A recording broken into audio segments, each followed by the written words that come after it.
Never joke, never joke, never joke. Oh, money never, money never, money never, money never, money never, money. I know what you're conniving, money. Money never, money never, money, money never, money, money. You can keep your conniving money. When you've been knocked for a bum, in a bill tell me money. Now because your money done, you come with conniving money. When you had your pocket full, in a bill tell me money. Now because your money done, you hustle for tell me money. Yes, money never, money never, money, money never, money, money. Now I don't want you conniving money. Neighbor, neighbor, joker. Neighbor, neighbor, joker. Neighbor, neighbor, joker. That's all the money that me walk. A 2 pound note and a give that piece. A 2 pound note and a give that piece. A 2 pound note and a give that piece. This is all the money that me walk. I said money never, money never, money, money never, money, money. I don't want you conniving money. Oh, Joseph. Guyana and Guyanese, at home and abroad.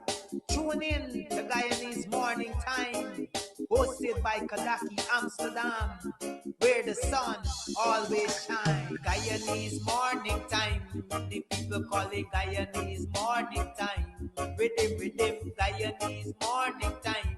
Intelligence and knowledge run the front line. We go again, Guyanese Morning Time. The people call it Guyanese Morning Time. Rhythm, Guyanese Morning Time. Intelligence and knowledge run the front line. We go again. We rise up early morning watching Comes TV, where wisdom and knowledge, yes, it is the key. Exposing corruptions over land and sea, where the wicked politicians they try to trick me. Guyana is a land for everybody. With 6 races should live in harmony. Is one set of people getting aisle money. Is one set of people doing the thievery. Guyanese Morning Time. The people calling Guyanese Morning Time. Rhythm, Guyanese Morning Time. Intelligence and knowledge run the front line. We go again, Guyanese Morning Time. The people calling Guyanese Morning Time. Rhythm, Guyanese Morning Time. Intelligence and knowledge run the front line. We go again. This is a program that you all can see, sharing your views and your integrity. Like it, comment and share it all around. Pass it to your neighbor, safe and sound. A sad situation going on in this town. The voice of the people is getting trampled down. Out of the mouths of babes and sucklings, which Jah has ordained me to sing. I sing Guyanese Morning Time. The people call it Guyanese Morning Time. Rhythm, Guyanese Morning Time. Intelligence and knowledge run the front line. We go again, Guyanese Morning Time. The people call it Guyanese Morning Time. Rhythm, Guyanese Morning Time. Intelligence and knowledge run the front line. We go again. Stop fooling the people. You're promoting evil. Stop lying to the people. You are a part of the cycle. Stop fooling people. You're promoting evil. Stop lying to the people. You are a part of the cycle. I say Guyanese Morning Time. The people calling Guyanese Morning Time. Rhythm, Guyanese Morning Time. Intelligence and knowledge run the front line. We go again, Guyanese Morning Time. The people calling Guyanese Morning Time. Rhythm, Guyanese Morning Time. Intelligence and knowledge run the front line. We go again. They got Breakford, Bork and Mark Benchcop. David Hines and Kadaki Amsterdam. Sherrod Duncan, Nigel London. Normal Brown and Gavin Machos. Big up Pastor, poor people governor. Simona Brooms, Robin Simpson. Hampton Green and Winston Jordan. And yes, we can go right on and on. Guyanese morning time. The people calling Guyanese morning time. Rhythm, Guyanese morning time. Intelligence and knowledge run the front line. We go again, Guyanese morning time. The people calling Guyanese morning time. Rhythm, Guyanese morning time. Intelligence and knowledge run the front line. We go again. The relatives and friends of young Wyndham Bacchus, they deserve justice. The family, the relatives and friends of our in Boston, they deserve justice. The family, the relatives and friends of Peter Headley, they deserve justice. And so when we say that Guyana is an apartheid state, we have the evidence to show.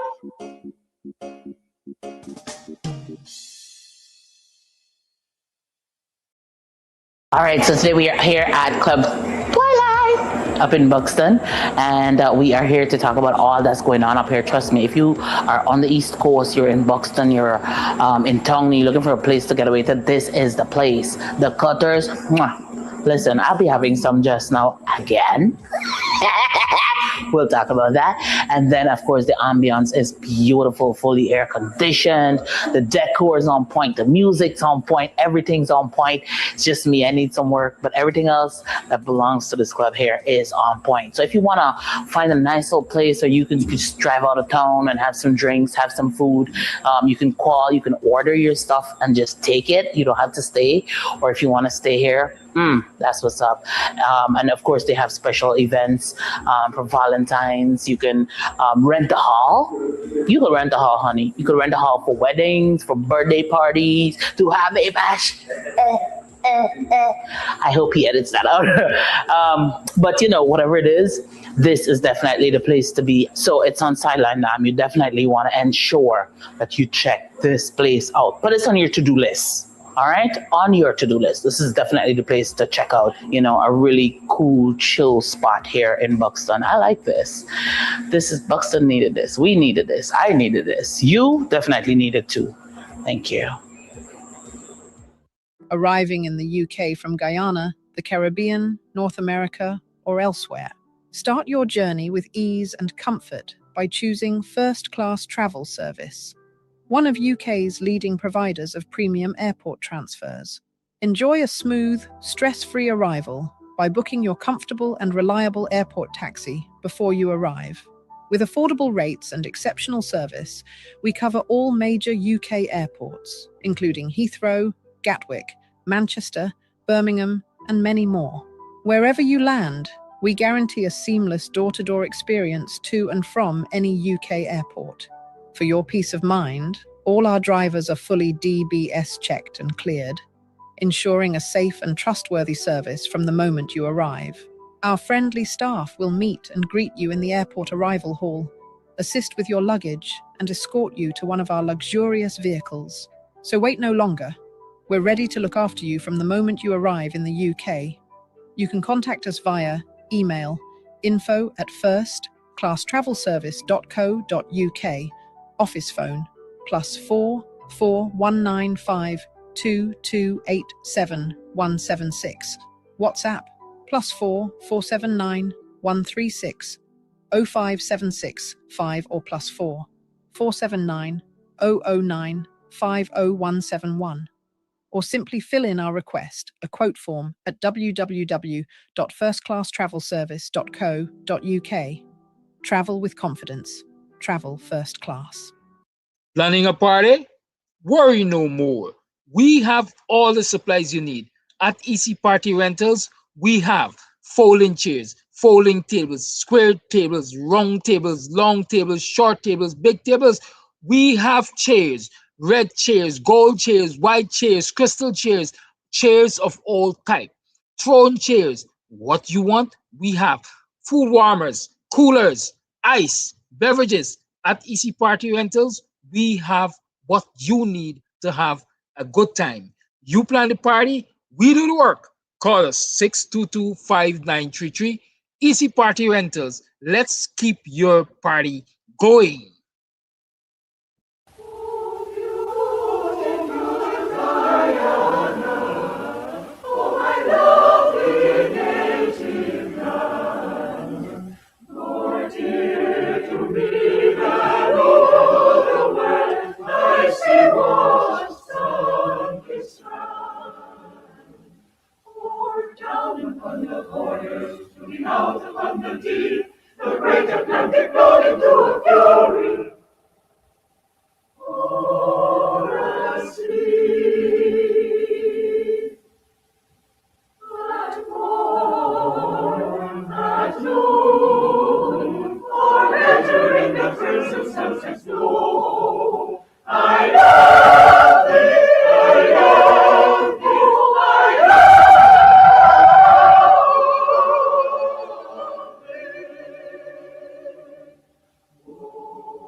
I want to serve my country.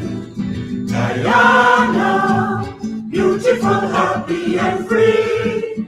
Guyana, let's cooperate with our government to help develop Guyana the free. Together, my comrades, we will build our new Guyana, a country where all are equal opportunity. So let us begin now to show loyalty to Guyana by showing love and respect for all Guyanese. My brothers, my sisters, we will live and die together. Our motto, one people, one nation, one destiny. For harmonious living, cooperation will be forever. In work and play as we live a strong Guyanese. Guyana, I want to serve my country. Guyana, beautiful, happy, and free.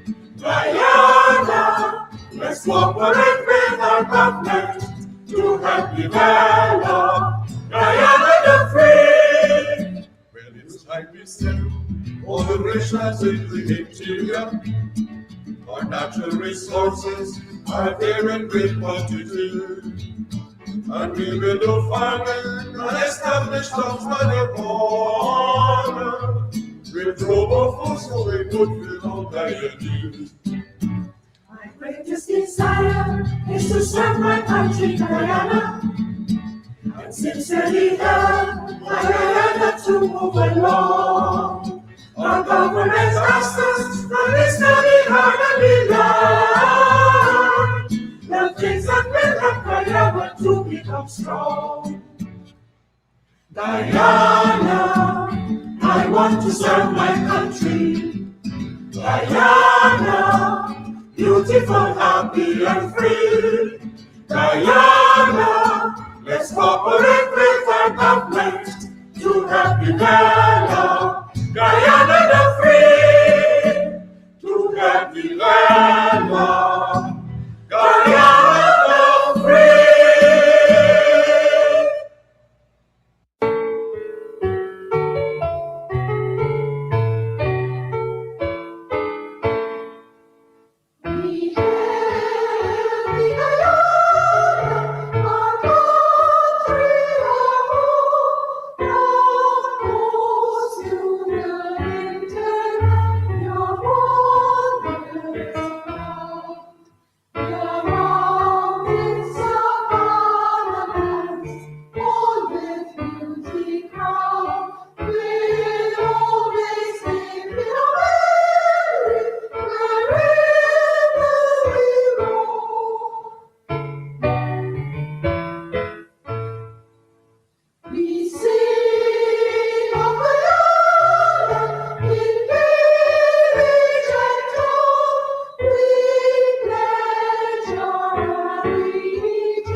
United together, our strength we will show. God build a new Guyana, a land of freedom. We love you, Guyana. Yesterday you be our flag we will honor, our motto uphold. Inspired by our leaders, our destiny will hold. And proudly face the future, undaunted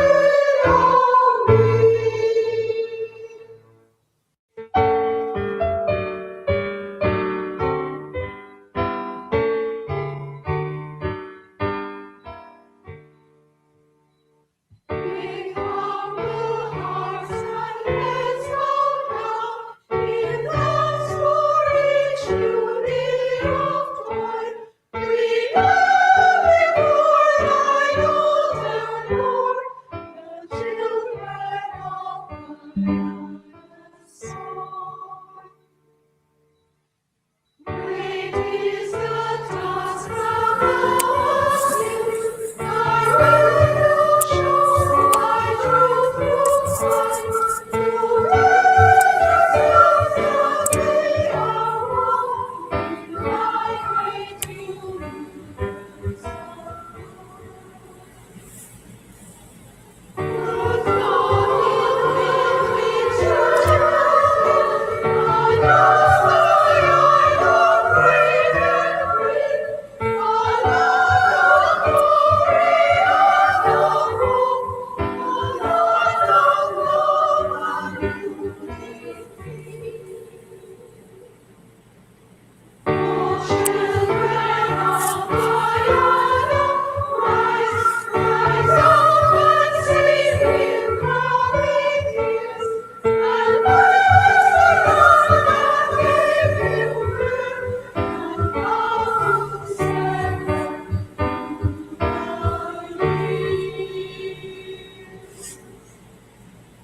Mary said, that Chinese said, that Susie said, that Chinese said, that Mary said, that you don't love me anymore. Not anymore, the walls are filled, and the windows are fine. Everybody is fine. Not keep the secret any longer. Not very long, blowing spring wind. Hello, hi, good morning. How y'all doing? It's 7 hours 36. It's 24 minutes to the 8 o'clock hour. Where are your classmates? Where are your colleagues? Why aren't they not in this lecture theater yet? What y'all doing? What y'all there upon? Morning. Hey, morning.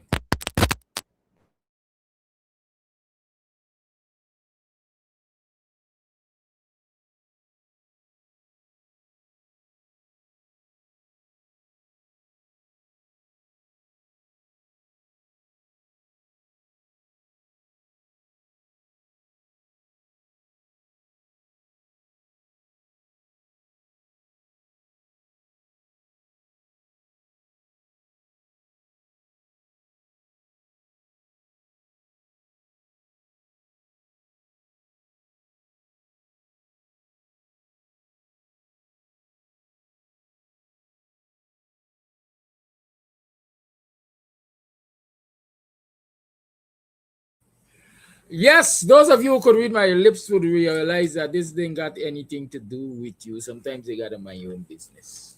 Hey, while I mind your business. Oh yeah, do. I look at my face in the camera just now. Who believes I need grooming? I can promise you I will not get like luncheon. I will not at any point in my life look like luncheon. Death before dishonor. Um sometimes I what they call this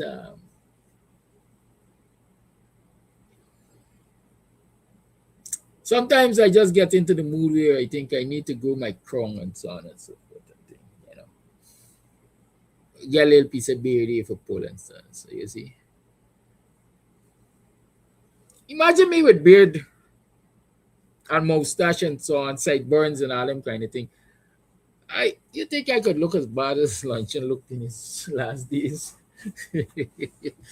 Well, oi, or you think I could look anything like super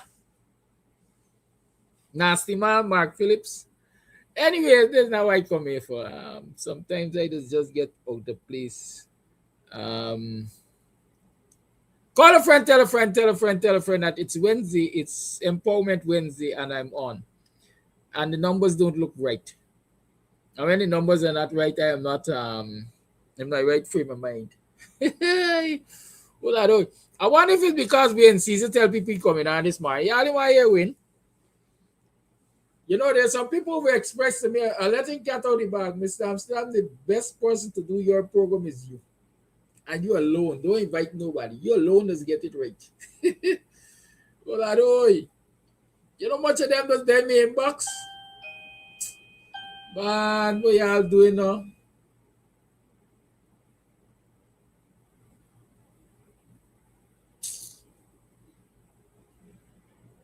Listen, y'all share the life, please.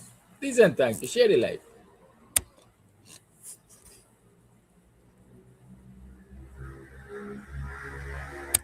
Arriving in the UK from Guyana, the Caribbean, North America, or elsewhere. Start your journey with ease and comfort by choosing first-class travel service, one of UK's leading providers of premium airport transfers. Enjoy a smooth, stress-free arrival by booking your comfortable and reliable airport taxi before you arrive. With affordable rates and exceptional service, we cover all major UK airports, including Heathrow, Gatwick, Manchester, Birmingham, and many more. Wherever you land, we guarantee a seamless door-to-door experience to and from any UK airport. For your peace of mind, all our drivers are fully DBS checked and cleared, ensuring a safe and trustworthy service from the moment you arrive. Our friendly staff will meet and greet you in the airport arrival hall, assist with your luggage, and escort you to one of our luxurious vehicles. So wait no longer. We're ready to look after you from the moment you arrive in the UK. You can contact us via email info@firstclasstravelservice.co.uk, office phone +4 4195 2287 176, WhatsApp +4 479 136 0576 5 or +4 479 009 50171. Or simply fill in our request, a quote form, at www.firstclasstravelservice.co.uk. Travel with confidence. Travel first class. Planning a party? Worry no more. We have all the supplies you need. At EC Party Rentals, we have folding chairs, folding tables, square tables, round tables, long tables, short tables, big tables. We have chairs, red chairs, gold chairs, white chairs, crystal chairs, chairs of all kinds, throne chairs. What you want, we have. Food warmers, coolers, ice, beverages. At EC Party Rentals, we have what you need to have a good time. You plan the party, we do the work. Call us 622-5933. Easy Party Rentals. Let's keep your party going.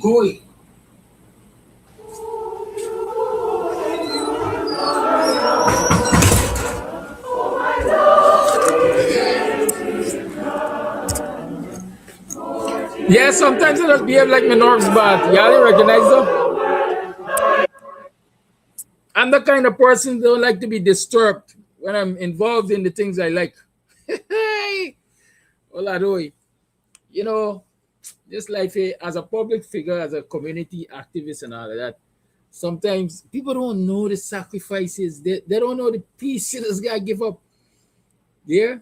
Sometimes they're in this place, I want to catch a nap next thing here. Plum, plum, plum, plum. In the midst of a knock here, sakidaki, plum, plum. And you know, they got some people, I don't know, we funny bad, you know. They got some people who come and press a gate bell or a doorbell, and they don't give you any time. Right? It's like they always got an emergency. It's like they would put a finger on the bell and leave it there. Blum, blum, blum, blum, blum, blum, blum, blum, blum. Oh God, oh, that thing is aggravating. So all those of you who know y'all do these kind of things, y'all stop it. If you press a bell to get somebody's attention, you have to give them time to get to you. You have to give them time to react. Right? Good. Sometimes I got to spill my guts, man. Sometimes the thing just be aggravating. You know? Good. It's always best to call ahead when you're going to visit somebody, especially somebody like me. I'm a man who always busy. Right? Good. Savitri Rose say if I grow my beard and so on, sideburns and things, I'm going to look hot. And then I'm going to catch them girls. Listen. One night, you know, ask 10 year girl. Good. I'm getting to the stage. I'm getting to the stage where I respect the retirement age, you know. You know, me like Higgins and Wickham and them banner who begging for extension. What are begging for extension for?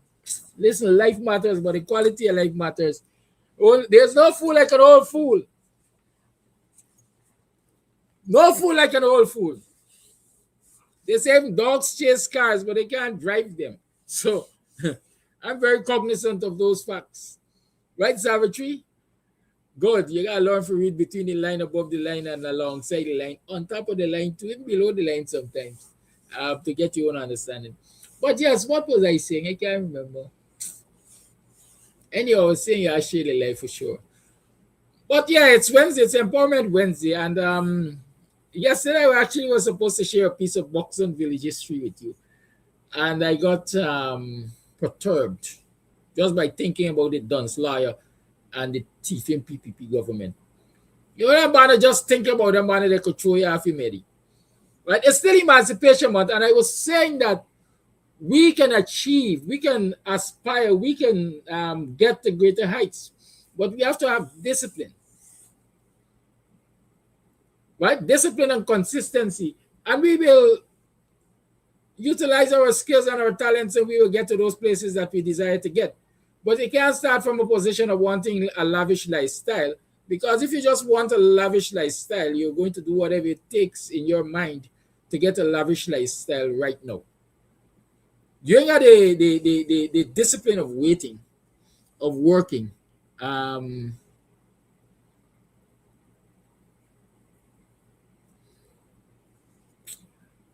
you see, you see them afternoon people, they say, others aggravate me sometimes, you know. Dexter Sherwin, please, one of them system we're talking about now. Video and voice intercom, please. Dexter, would you be nice enough? And please ensure that it has capacity to cater for 2 buildings, the one in front and the one at the back. Because if I'm in front and, well, if I'm not in front, then my son at the back will respond. Right, Sherwin? Please respond appropriately right here, right now, right where you made the suggestion. We're not getting it. I gotta hold y'all to timelines and so. There, Sherwin, come to the front of the class, answer the question. We're not getting the system. I'm begging you. Well, I don't like beg, so I'm asking you. Come on, son. Talk to me. You see, that's when blind man tell you you already get his stone. So I know Sherwin got one of them system to give me. Come now, man, come answer so we could move on. I want to leave this topic behind. This is a topic of interest to me. I get in an upgrade in life. Come now, Sherwin, come talk to me. Unless you want to hold up this program, just to me, for tell me you're going to give me it or you're not going to give me it. I'm waiting. Ask and it shall be given while I ask. But Sherwin ain't responding. Come now, partner. All right, so I'm going to have to widen the search. Anybody who's willing to contribute one of those systems to me, let me know. I'm waiting for it. All right, Sherwin say you're going to hook me up. Sherwin, the thing now is timeline. Because as well, we're not going to get it. Don't do me like the PPP, man. We're going to get a model village and then Noah, come Noah grandchild, come Noah great-great-grandchild, come and God and We still ain't getting upgrade from the PPP. Come talk to me, my partner. Come talk to me, brother. I listening. Who don't like prags? Well, I do. Who don't like prags? Anyways, I was saying, you can. The problem is we can aspire for greater heights. Everybody deserves the best quality of life they can get. Maslow's hierarchy talks about something called self-actualization, where you go past the basics of wanting food, clothing, and shelter. Right? There's a basics, food, clothing, and shelter. And as you move up along that line, as you cover those basics, food, clothing, and shelter, and security, and the feeling of belonging, love needs, and so on and so forth, you get to that point where you want self-actualization. Like Sharon got things to give away. You see a drone too. Well, I know. You know, like you read in my mind. Last night I was looking at the DJI drone. DJI drone. It's a drone that would best suit what I do because of the weight. DJI, yes. In these environs, I've had drones, small drones. Where's your problem, no partner? Aye.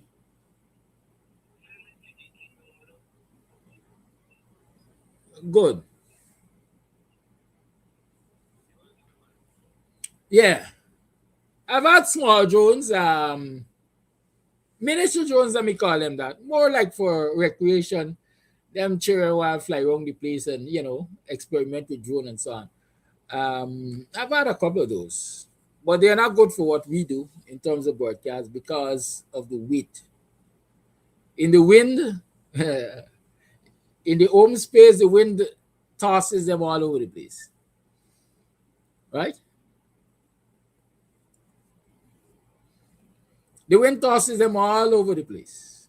And so they can't do what they're intended to do for Camp TV and so on. So if you got a drone to give away, ensure it's a good commercial style drone, a drone that got weight that could withstand the wind and so on, so you can get to use them properly and things. DJI has a good model. Right, Sharon? And I was checking it last night. I think it doesn't cost more than $500. So you could get along with some of your colleagues on the program and y'all could buy it. Remember, this is basically what we call this pro bono work. This is basically free work I do. So y'all can ask me to be buying this and buying that and so on. I ain't got the resources. Gotta tell you all the truth. That is me. I like to talk the truth. Good. I like that. I name Boss Smoke Jenny. Good. So I was saying, let us aspire to achieve along Maslow's hierarchy of need. We get to a point where we want self-actualization. You've reached that point where you went through the basics, you've improved your life, you get love needs satisfied, you get, the need for belonging and security and all of those things satisfied. And then you reach that place where I got a car, but I want a better car. I got a degree, but I want a better degree. The better degree will not necessarily serve me economically, but it will boost my ego and the aid, right? It will make me feel superior to some of my folks. Because it's already see it. I don't see no other way. Anyhow, these lettered people. Yes, good. So you want self-actualization. You got a car, you want a better car. You get a better car, you want a what we call them? Humvee, Hummer, top of the line vehicle, sports vehicle, what we call them, CRVs, and I got a name for them, man. I can't remember right now. Right? You got that, you want an aircraft, you want a helicopter, you want a Learjet, you want this, you want that. That is human nature. It is human nature to want better all the time. But it is also in human nature, if you get the right kind of grooming, to understand that there's something called delayed gratification. And so you can wait on these things and you don't have to prostitute yourself to get them. You can work brick by brick by brick by brick to get to where you want to. And that is my advice. Let us work together, brick by brick by brick by brick, to get to where we want to. Black people especially, stop prostituting yourself to the PPP.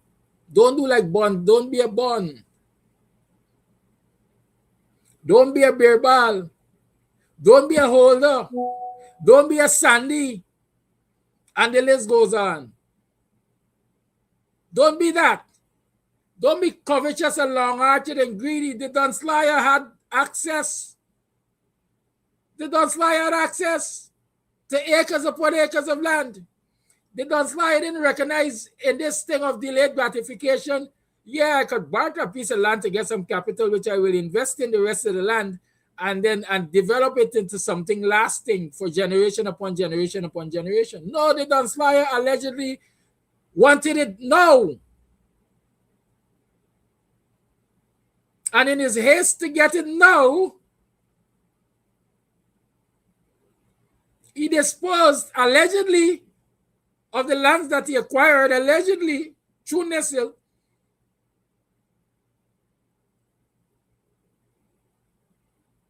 before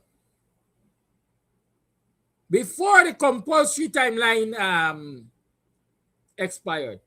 And so he finds himself in problems with the very people that he gotta go and suck up to right now and cussing black people and tell them, y'all didn't want nothing good. Or y'all leaders didn't want nothing good for you. The Don Slayer was anxious to be driving a, what you call it? A Range Rover. That's where the vision of the Don Slayer was. I'm a young man driving a Range Rover. A dunce like us as a liar, but I'm driving a Range Rover.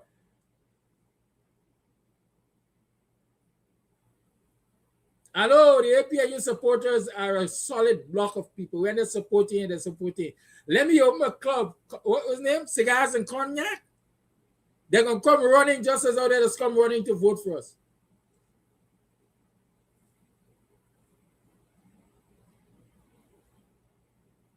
But y'all don't understand the nature of people. Y'all don't understand the nature of people. Especially black people. They take their support for granted. Eventually, they just kick the bucket, kick the bottom of the bucket out. This is a good example of what you ought not to be in government. Because you got access to government resources or access to the powers, the corridors of power, you believe that it is your right, your entitlement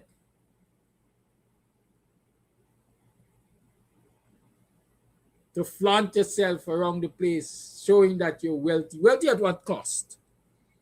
I got more wealth than enough of y'all or enough of them in power. I got more wealth. I got my morality. I got my dignity.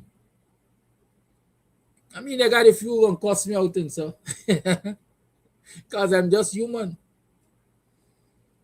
Right? I've done my share of crazy things. Not so crazy. Not a whole lot. Not enough to fill a closet.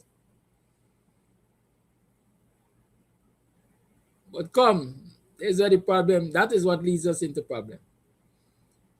And so I said I was about to tell you a story about a piece of Buxton history. And it ties in. I really don't talk loose. I talk with connections. So Buxton had a sugar mill. Imagine your ancestors came out of slavery 1838, 1840, they buy Buxton. And they get to the business of developing it. And they establish a community and so on, and they start doing all kinds of things. By 1873, they had a man named Cornelius Kreinoff. He became the overseer of Buxton. Remember I was talking about overseer yesterday, right? He became the overseer of Buxton. Overseer is a terminology which I think came off of the sugar plantations. The slave driver, the overseer. When you hear somebody say you're an overseer or overseer, that is exactly what you are, an overseer. You look into everything that is happening. That is your job. You look into everything that is happening. What is not right, you make right. Or you make the necessary arrangements to get it fixed. That's the function of the overseer or overseer. I like to see it as overseer. But English is a funny thing. The overseer. So by 1873, which will be what? 33 years after 1840, Cornelius Kleinoff became the overseer of friendship. 5 years later, that's by 1878, he obtained access to Crown lands and reserved 120 acres for his own agricultural use, planting sugarcane. Remember, sugar was king then. Initially, his cane was sold to an established factory. I want to stick a pin there. It's Empowerment Wednesday, so I'm empowering us. What is Crown land? Crown land is like onto what the government likes to tell you is government reserve. Crown land is land that was owned by the crown, right? The British Empire. Remember, we were a colony of the Brits. So Crown land is land that was controlled by the empire. And while Buxtonians, the early Buxtonians bought the plantation that was Buxton, or that became Buxton, there were lands adjacent to that was owned by the state or the crown. And the crown granted access to that land in 1878 to overseer Cornelius Kleinoff. When we talk about lands in Buxton and in many of the ancestral communities, in many instances, you hear people talk about Crown land or Crown dam. Right? That's land that previously was controlled by the crown, but in many instances, a lot of those lands were gifted to these communities. And when it is gifted to the community, it as a grant, we call it grantee lands. So Buxton has set of grantee lands. Buxton got land grants that they got from the crown at the back of Buxton. And so again, I'm going back to saying, people have to understand Buxton is private property. Buxton is private proprietorship acquired by our foreparents. And whatever was granted to them by the crown becomes a part of their estate. And some of the foreign believe no central government got no right to run in here and do as they like, when they like, how they like. Buxton people have a right to take control of and insist that they be consulted on what takes place in Buxton and around its borders to protect itself. But yes, we got crown land, we got grantee lands. So Buxton got grantee lands and so on. Lands that were granted to the people because at the rate of development, the rate at which Buxton was developing, the crown recognized progress and a progressive community. And they rewarded them by giving them land grants. Buxton was one time the premier village. Now, the premier village is a village that is closest to town, or the premier village is a village that is like onto a town but has not been designated a town and could shortly or quickly be designated a town. Somebody call in for work. Good morning.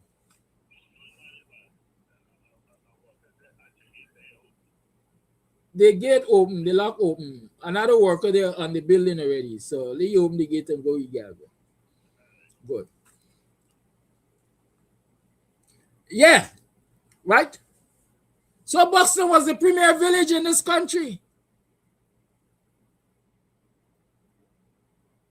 But when you don't recognize what you have and you don't care it and you don't protect it and you don't take strong measures to ensure its maintenance and so on, sometimes you just lose your place. And a whole number of issues conspired, I will say, to make Buxton what it is today. Some people might call it a depressed community. And a community that continues to be depressed and depressive and dispossessed. Right? I refer you all to Sadia Edges. Well, you're going to go to the newspapers to find that. I think that story was carried by the Demerara Waves. No, Village Voice. Check in Village Voice sometime around the 1st, 2nd, 3rd of August, and you will see a story there about young Buxtonians calling on Buxtonians to regain the spirit of cooperativism or something like that. And you will hear Saudi Edges, young Buxtonians' opinions about what Buxton has become now. Yes, but I'm giving you history here. Because this history, to a large extent, applies, at least some of it, to the other ancestral communities. So by 1878, Cornelius Pinoff, the village overseer of Friendship, got access to Crown lands, and he reserved 120 acres for his own, and he got 150 acres his ranch. But then we didn't got land shortage like we got now, or some people want you to believe that they got land shortage, right? So Cornelius Pioneers had access to Crown land. He reserved 120 acres himself, and he was farming cane, and he was selling his cane to mills or established factory. Let me see, for example, a more factory. Wherever the factories were, he was selling his cane to established factory. And you would believe that he was doing well enough, but by 1886, the price for cane fell. Why I follow this story, the price of cane fell. The price of change for cane dropped. I guess maybe the supply was more than the demand, so the price dropped. And Cornelius decided that, listen, the losses I've suffered because of these this falling prices are not good enough. Cane ain't profitable no more with these prices. This is 1886 we're talking about, Just out the emancipation, 46 years out the emancipation here about. Right? Say cane ain't profitable no more, But hey, I am not going to abandon this cane business. I won't abandon the cane business. I am going to reinvent myself. The same thing the European Union told Jack Dew and the PPP to do when cane started failing, or when they anticipated cane was really going to fail in this country. In 1886, Cornelius Kleinoff recognized the price of cane would run him bankrupt if he continued along the same trajectory. But he recognized that cane was his investment, that was an asset to him. And he did not abandon his estate. Instead, what he did, he went and he bought a cane engine. What we would call a sugar factory, a small sugar factory. Just as how I was saying to you guys, they got all kind of equipment to enhance your small business, whether you're doing planting chips, whether you want to do planting flour and cassava flour, those things. They got small machinery that can enhance your business, semi-automated or fully automated. Yes, Cornelius Kleinoff went and he bought a cane engine, or what they call at that time a small sugar factory. And it was bought from the government. At the time, it was situated at Triumph. Triumph is neighbor to BV. Right? It was situated at Triumph, and he went and he bought it. And he brought it right back to Friendship and started processing his own sugar. He started processing his own sugar, or process his own cane into sugar. Up to 1890, it was still functioning. Because in 1890, he appeared before the Labor Commission. Listen to why he approached the Labor Commission. He went before the Labor Commission for permission to employ who? 15 Indian laborers. He went to the commission, the Labor Commission in 1890, to get their permission. He couldn't just employ them. He had to get the Labor Commission's commission clearance to employ 15 Indian laborers.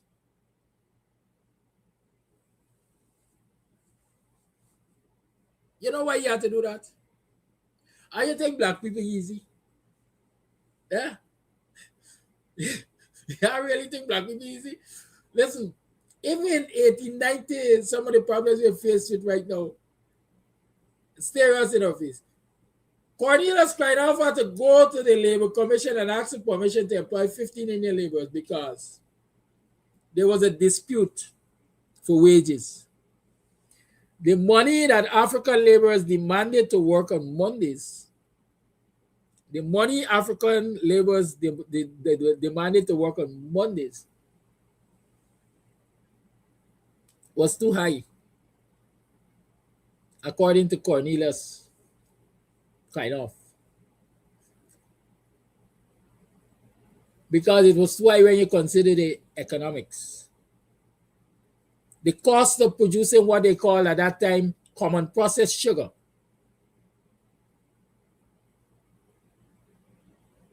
Common processed sugar, not just producing cane juice. He was producing sugar, common processed sugar. African laborers were demanding too much to work on Mondays. And so he decided, I gotta get some Indian laborers here. Good morning.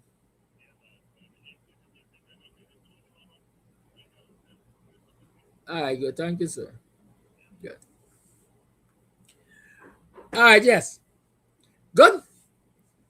So there are two lessons to learn here. One is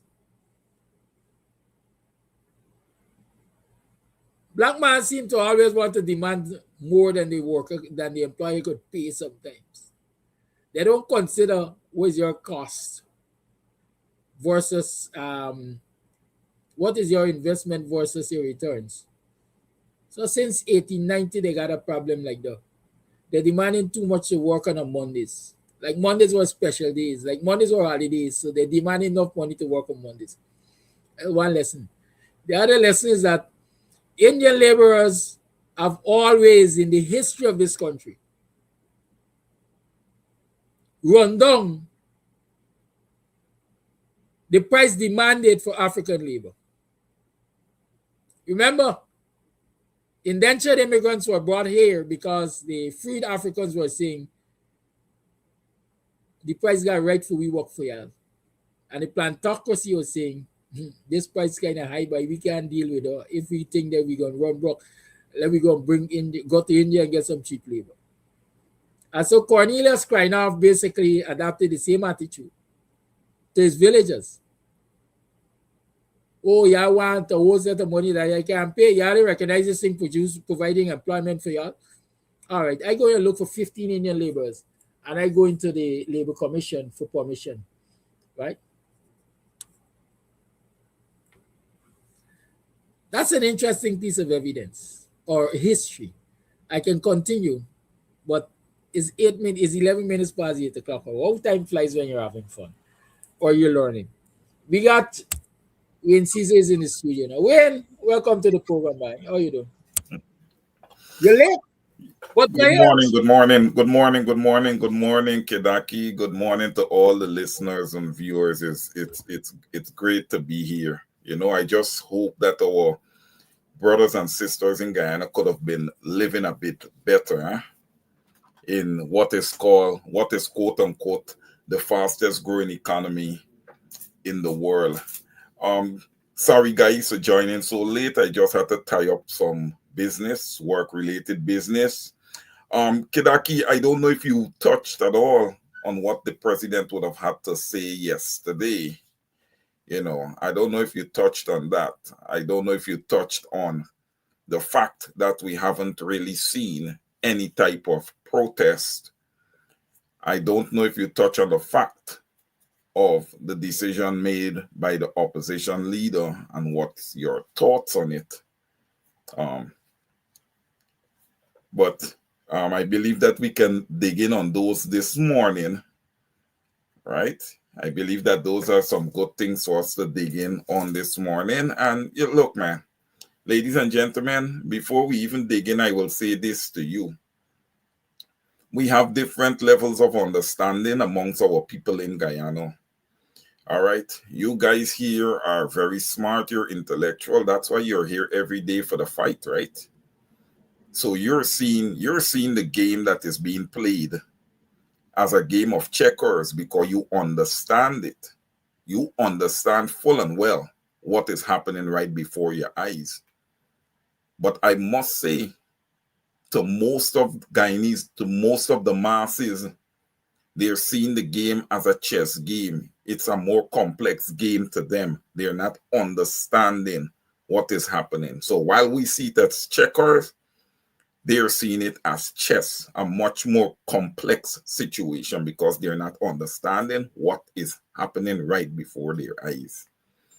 And I think that decision that was made by that opposition leader proves the point.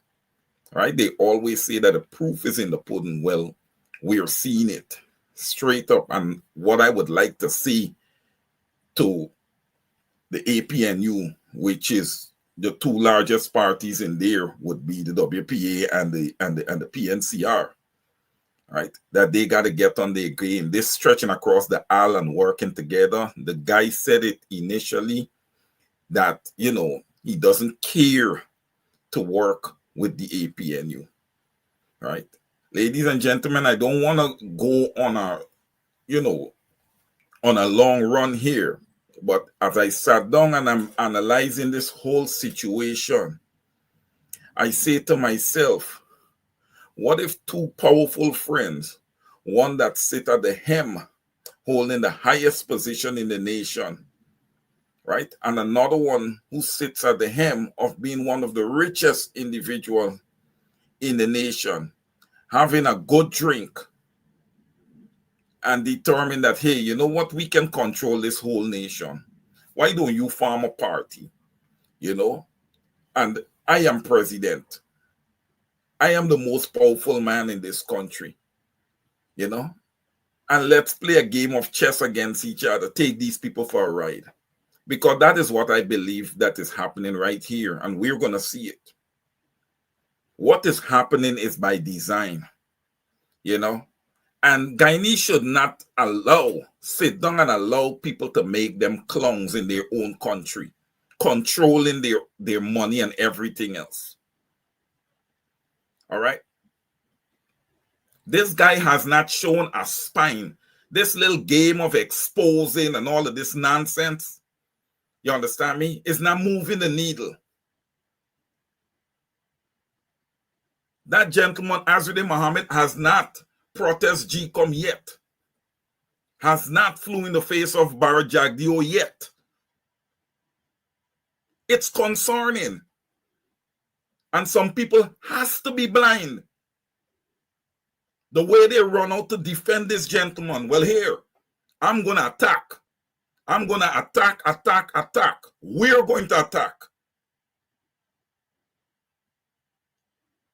We are not going to fall in line. We are not going to fall in line with what is wrong. It's wrong. Flat out.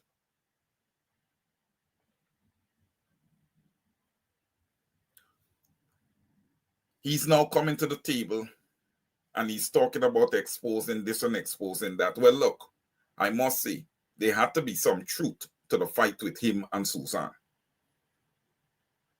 Meaning Susan Rodriguez. Right?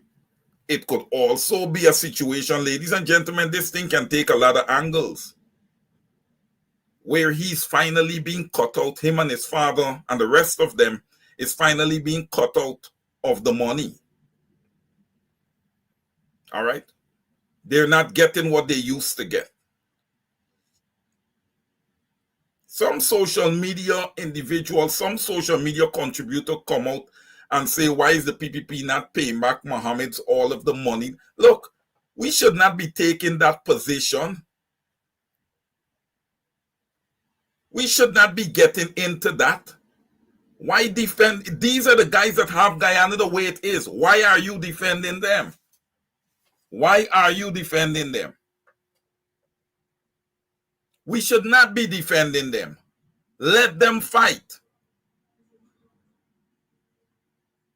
Instead, We should be coming together as a collective to support a party, a people-centered party, a people's force party, a party that showed in their manifesto that they are prepared to serve the people. We turn our back on that for quick money. We turn our back on that for quick money that's not coming. The money's not coming. I want to say this to the common Guyanese. You have nothing to get. All that 50-50 sharing agreement with Exxon, whatever extras coming in, those guys will take that money and invest it in foreign countries. You have nothing to get. You continue to trend the way that you're trending. You sit up in your house and look out there at your matty trying to protest and trying to fight these people, and you don't put in a helping hand in. When this is all done and over and the oil is gone and everything is gone, you're going to look like Trinidad. Even worse. You all going to sit down in your countries like lapidards responsible for all those loans that the people keep going to parliament and borrowing and nobody's not belling the cat. I want to say this to Dr. Terence Campbell. Welcome to politics. The guy showed you yesterday what it's all about. Welcome to politics. I know you've probably been in politics before, but I say it to you again. Welcome to politics. The job now is for the APNU to mind their own business and take care of APNU business.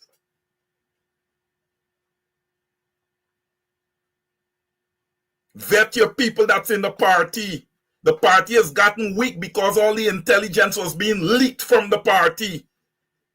I think that there's still a few more there to finish off the job. They're there for the kill.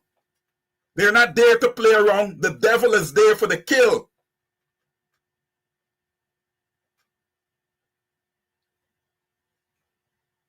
You still have dedicated people in Guyana that's dedicated to that party.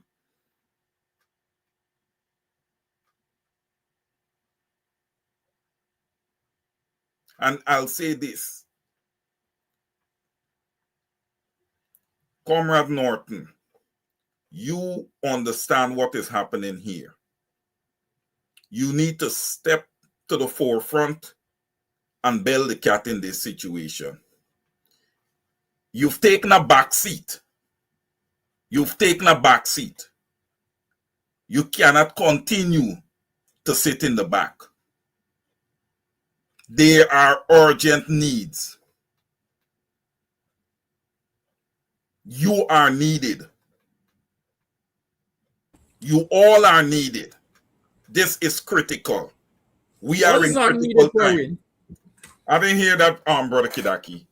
What is not needed for? Huh?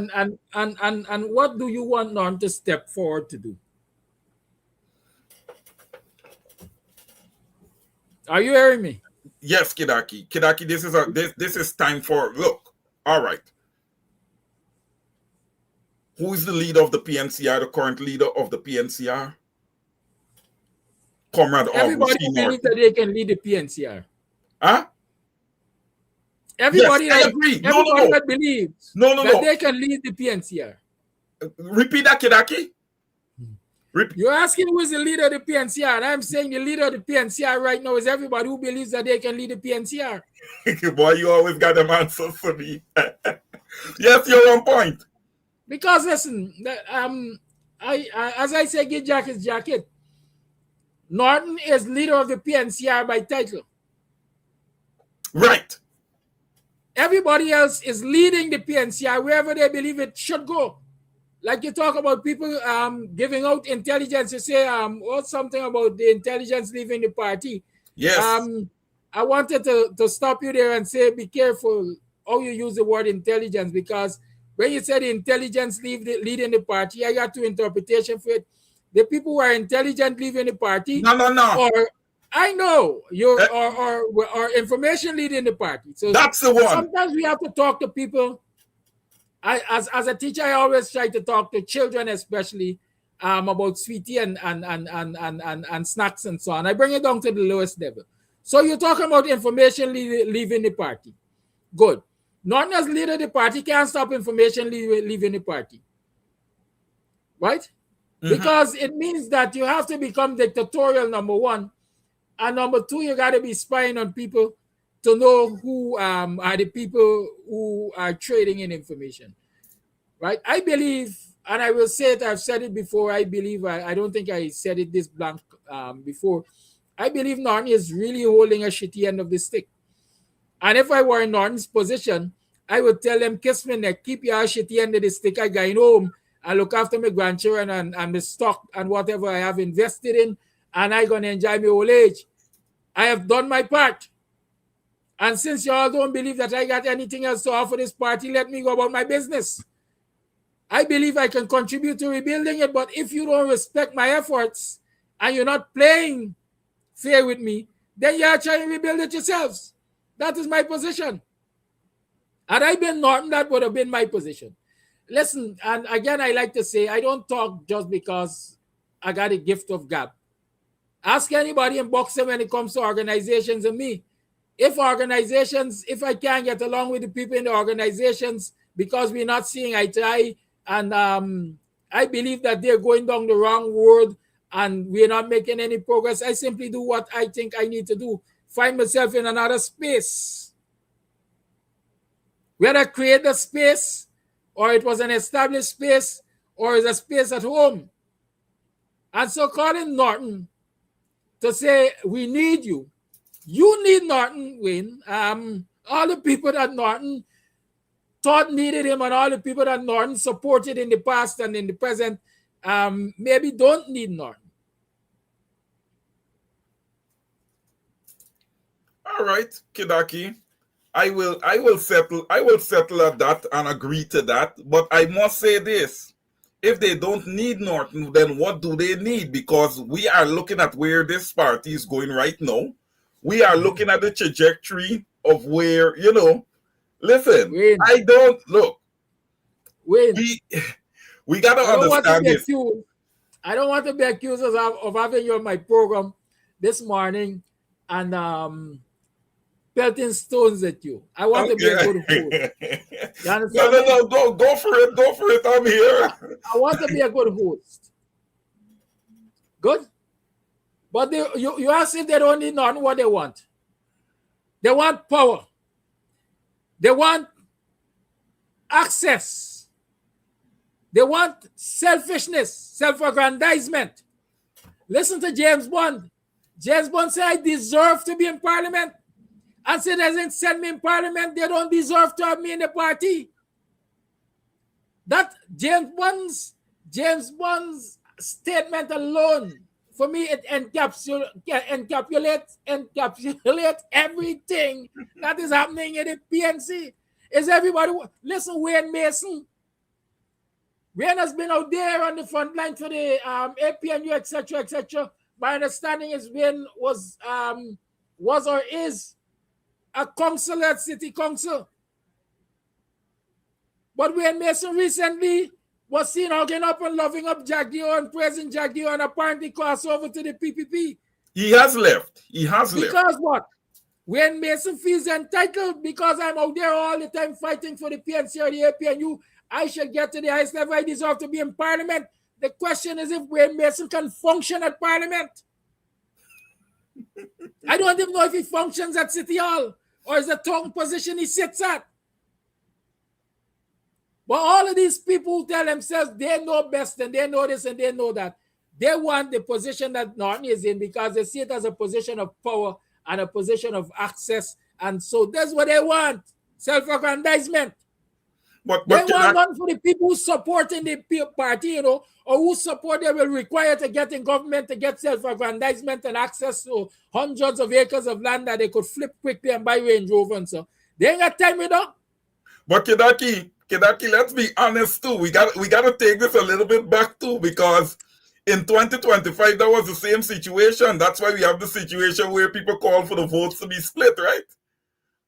That's the same situation. Everybody wanted power.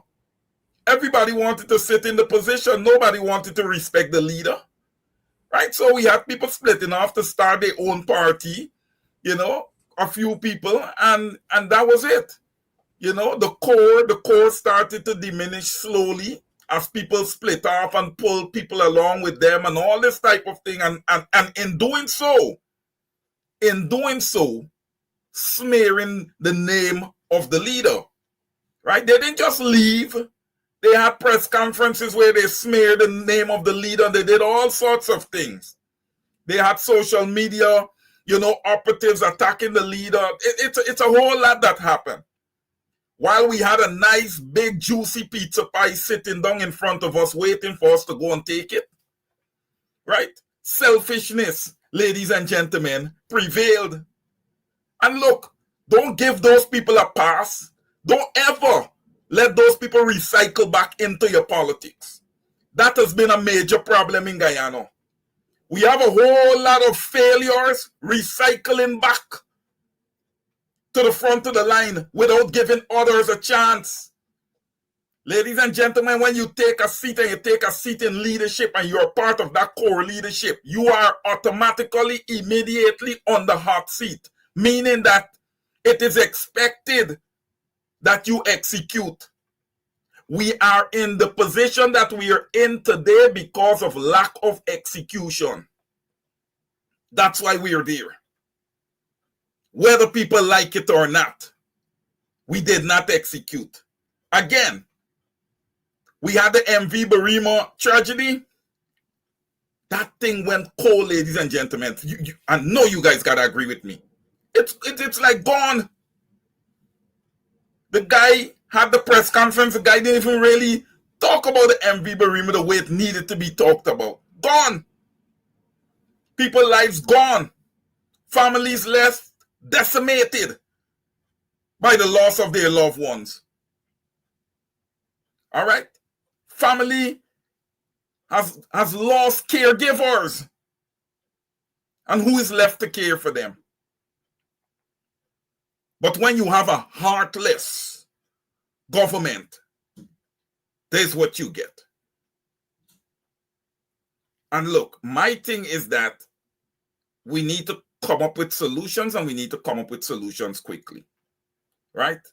And I believe that when you're dealing with solutions and you have somebody sitting in leadership, that person has to play a role, ladies and gentlemen. And Aubrey C. Norton did not retire from being leader of the PNCR and by extension the APNU.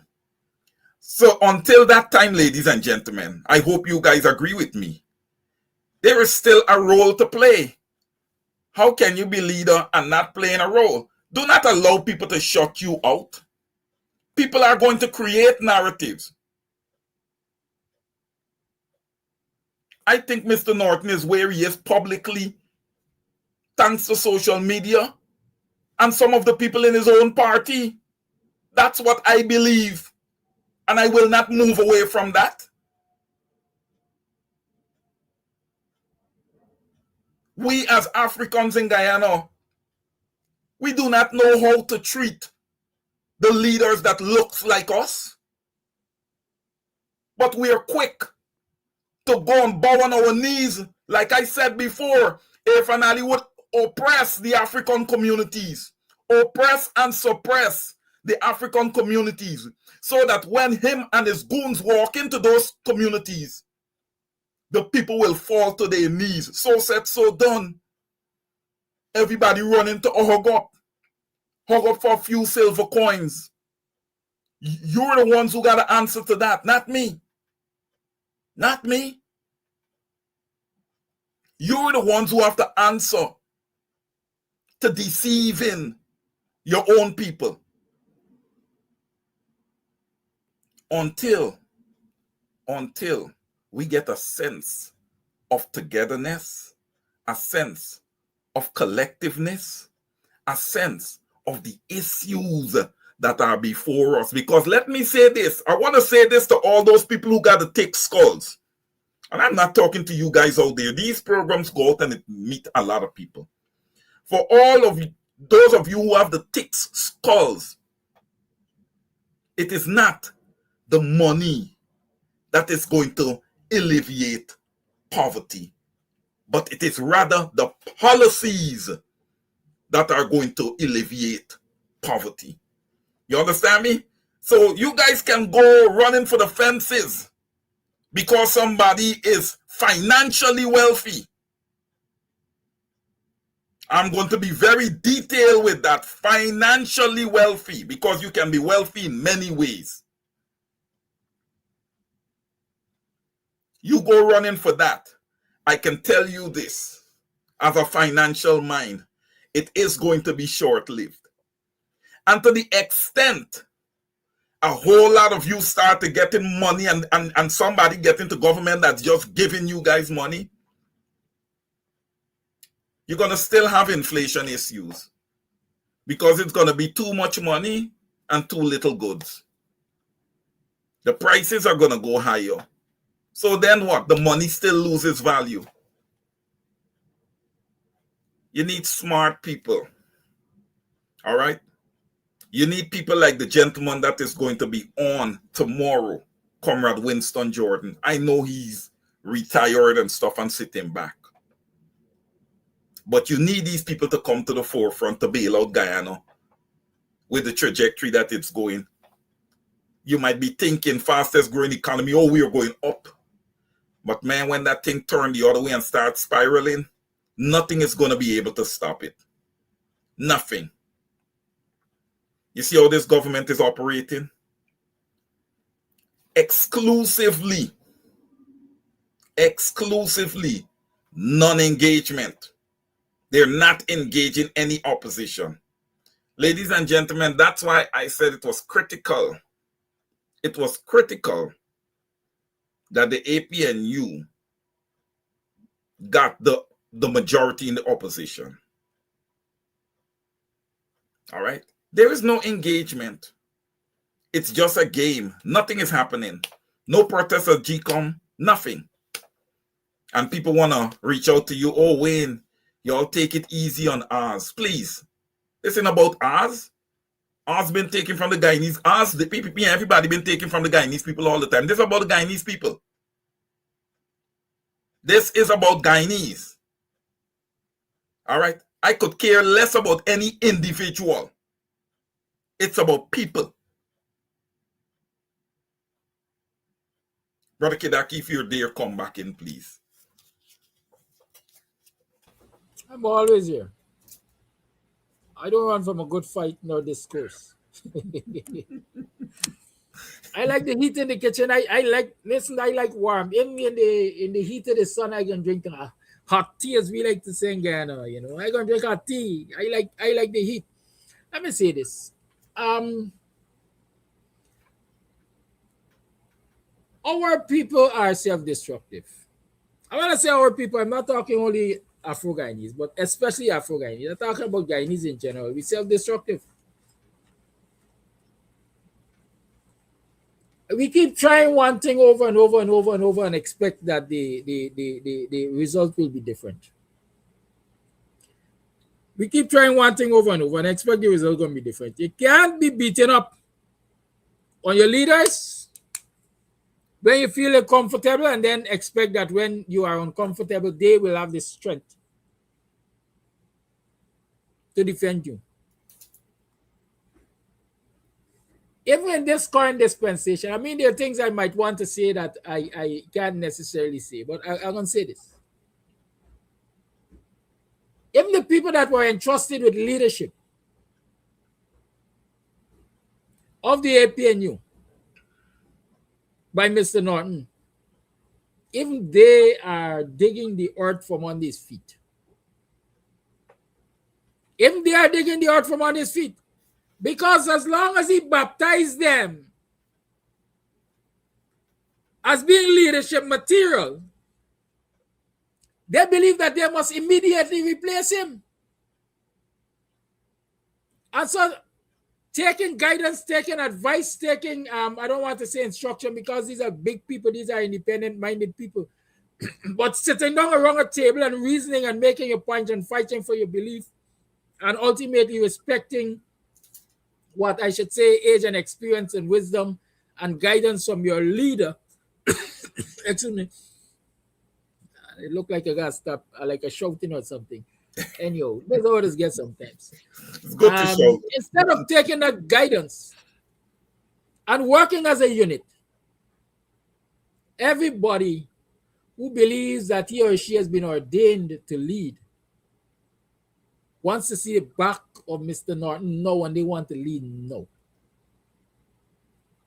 They want to see the back, or they want to replace the general secretary who is who? Sherwin Benjamin, is that his name? Yes. Right? No, because they've been ordained to lead. They can't wait. And give you an example. I mean, I don't know, but I look at these things and I see them. In many instances, you see a party statement issued on a particular matter. Alongside a party statement, you see a parliamentary statement issued on the same matter. Alongside a parliamentary statement issued, you see an individual parliamentarian statement issued. It says that all is not well in the camp. It says that there is no unity of thought. It says that people are jostling for position, people are jostling for public recognition. And for as long as you're going to continue to jostle each other like that, you are contributing to the decline of the party. You're contributing to mistrust in the party. You're contributing. Don't believe that your followers out there, as you like to call them, don't believe that your constituents are paying attention. Gary Major is raising an important point that I tried to sideline, but as Gary raised it, I'm going to raise it. Raise it. Melly Mel is one who dragged Mr. Norton's name in the mud during the election cycle. Melly Mel continues to drag Mr. Norton's name in the mud. Right? But truth be told, it is alleged that Melly Mel and Terence Campbell are personal friends. And so is it.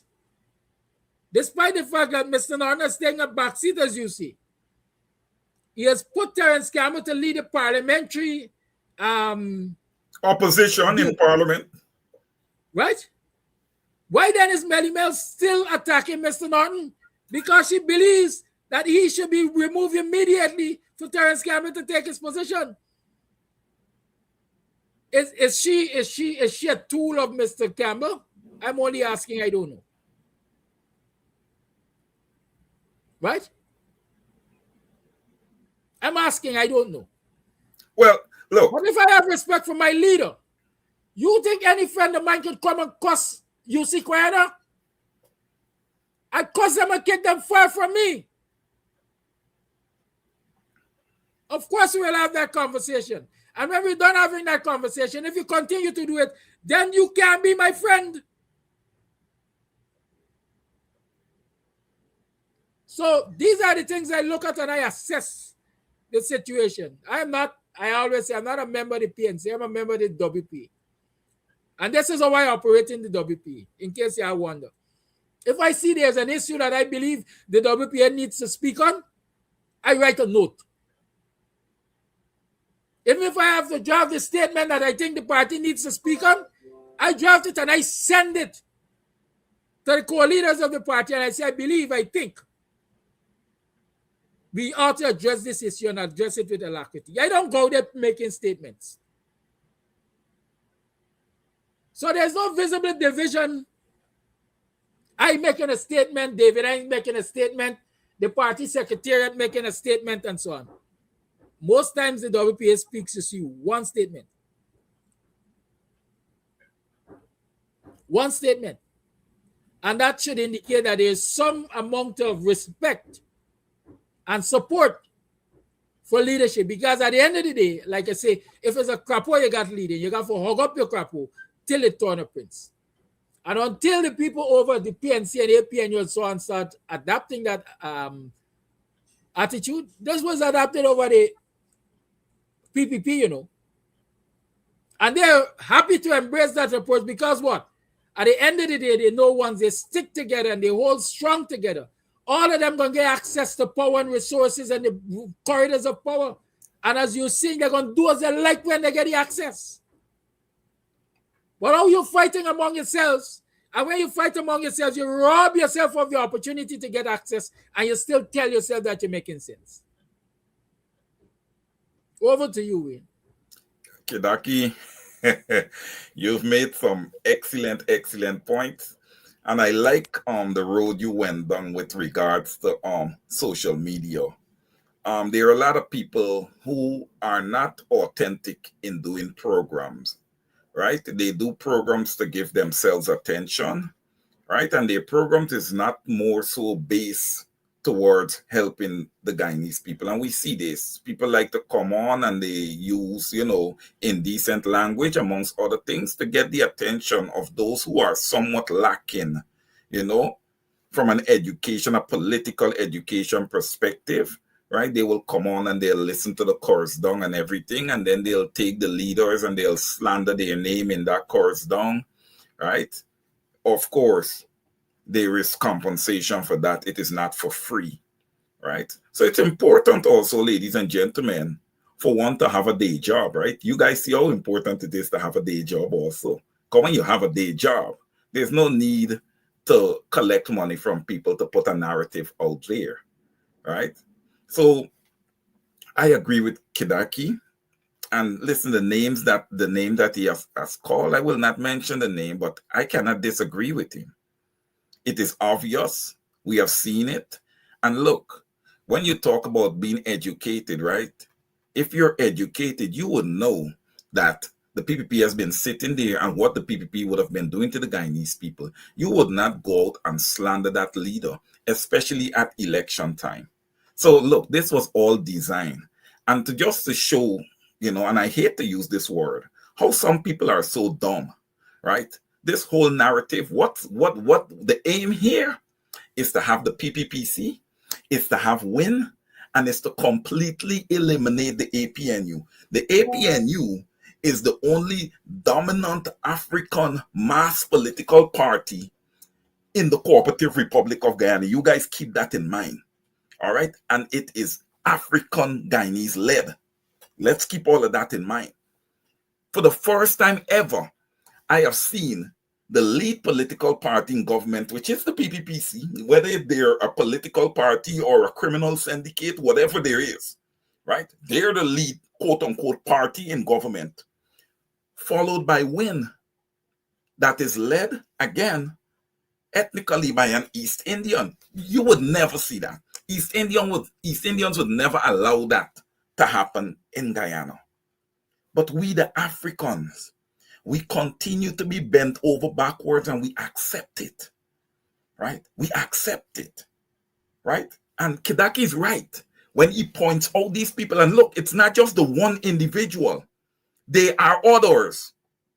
They are others. No holding back here. All right, I'm not afraid of anybody. That's known already. That is known. So I don't have to hold back anything. I walk the streets of Brooklyn, anywhere in New York by myself. All right? So I'm here. All right, ladies and gentlemen, let's continue here. Essentially, what is going to happen is that you're going to have, just like you used to have, is either the PPP or the PNC. You're going to have the PPPC and WIN. All right, the APNU is going to be completely eliminated. When you talk about moral values, okay, and keeping the fabric of the Cooperative Republic of Guyana together, that will be completely lost under these two parties. And I know that I have good friends who is over there and is helping out with WIN and stuff like that. But I'm sorry, guys. You guys got to see the writing on the wall. You have to see the writing on the wall. I see it clearly. You guys here see it clearly. Brother Kidaki see it clearly. All right? So our job as a collective, we all have a role to play in really, I wouldn't say rebuilding the PNCR, but to get the party back to where we know it can be. And in doing so, ladies and gentlemen, in doing so, we have to carefully, with a fine-teeth comb, vet the next leader of that institution. We have to vet him or her, because I wouldn't say that there's no qualified females in the PNCR to lead the party. And ideally, I would love to see the leader of the PNCR and the leader of the APNU probably be two different people, so we can have some measure of checks and balances, right? It's the same thing I was saying about president and leader of the opposition. You know, your president should be a president, and your leader of your party, your president should be a president, and your leader of your party should be a leader of the party. That way the duties can be delegated properly, and there's not too much on one person. Because that's the thing also. A leader must be a person who is a great delegator. You want to delegate out duties. Again, I haven't seen it put in place, which I recommended to the APNU to create 5 to 7 different groups and have those groups go out and do their daily protest. Everybody's responsible for a day. Right? I know I'm hearing through the grapevines that Congress is going to be sometime between next February and March. But ladies and gentlemen, we have to be careful and understand that we are only in the month of August, and we must have a vision from the month of August all the way through February, March as to what we are going to do in that period of time. We cannot just sit down lackluster. What are we going to do? We're going to go and protest because we have 12 seats. Are we going to go and protest NCN and ask for our time for our 12 seats to be allocated to us? You see, ladies and gentlemen, these are the type of things that we have allowed to bypass, right? And the PPP takes full opportunity. They have NCN 100% under control, right? And the taxpayers are paying for that national broadcasting network. The taxpayers' money is paying for that, and it's being fully used by the PPPC solely. All right?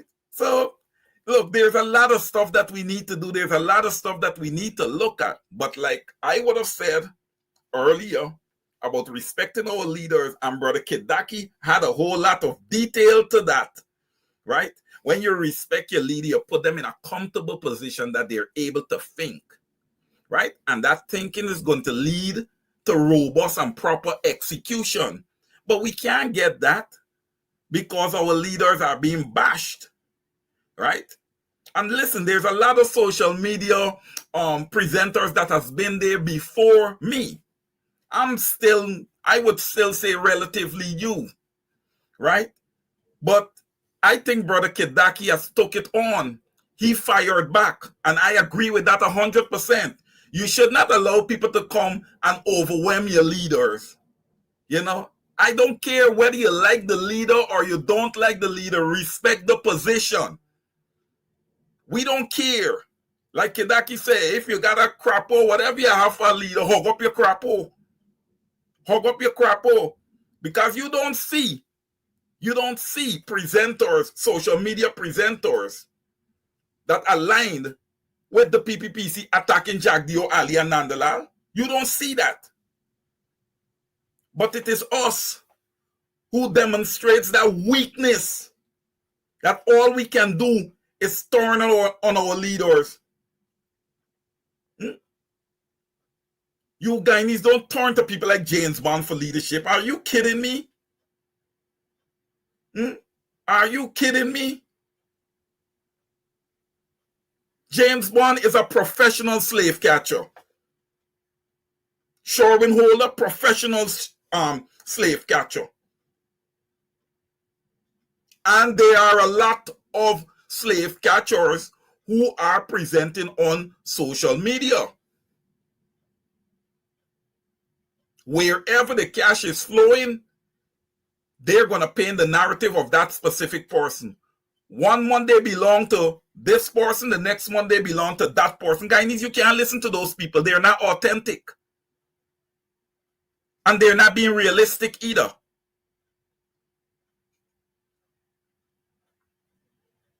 Again, I noticed VPAC came out with a statement. Well, he's late to that, because I've said that from the get-go. Azruddin Mohammed need to speak for Ryan Prasad to the people, have a press conference, speak to the people for Ryan Prasad, for paper shorts, you understand me? And to how his family would have amassed the wealth that they have over the years. You have to disclose, you have to speak to the people on these matters. There are allegations out there. You can't lead people without speaking to them. Yet, y'all rushing to chase Comrade Norton. For what? We're chasing him for. What are you chasing him for? You don't want me to say it here. You don't want me to say it here. You guys make my hand drop, man. Some of you Guyanese. You make my hands drop, man. It's ridiculous. You make my hand drop. Let me say this, ladies and gentlemen. I would never respect any leader who had a hand in murder. Okay? All right? Who allegations are out there that they would have ordered certain murders. All right? A leader who would have taken from a nation and has not come back to apologize to those people and to give back probably what would have been taken. They can't give that back. The power's gotten to their head. They can't give that back. All right? They cannot. I will not respect that. All right? I will not respect that. So, I think that paints the picture. Azruddin Mohammed could never get my respect. So he can keep meandering around and people calling him leader of the opposition and all this. That's because your standards are low. That's because your standards are low and you don't care for others. Ryan Prasad has a family, had a family. Paper Shorts has a family. They deserve some measure of justice. Okay? Any leader needs to be transparent. All right? Now, what are the allegations against Comrade Norton, who y'all choose to smear his name? That's what I'm saying. There's different levels of education here. Some people are not educated and they don't think about what they're saying. They just come out and say it with a big loud mouth. And that's because they have an audience that is equally not thinking. Kidaki, I hand back to you because I feel like if I've rambled on and on, you go, my brother.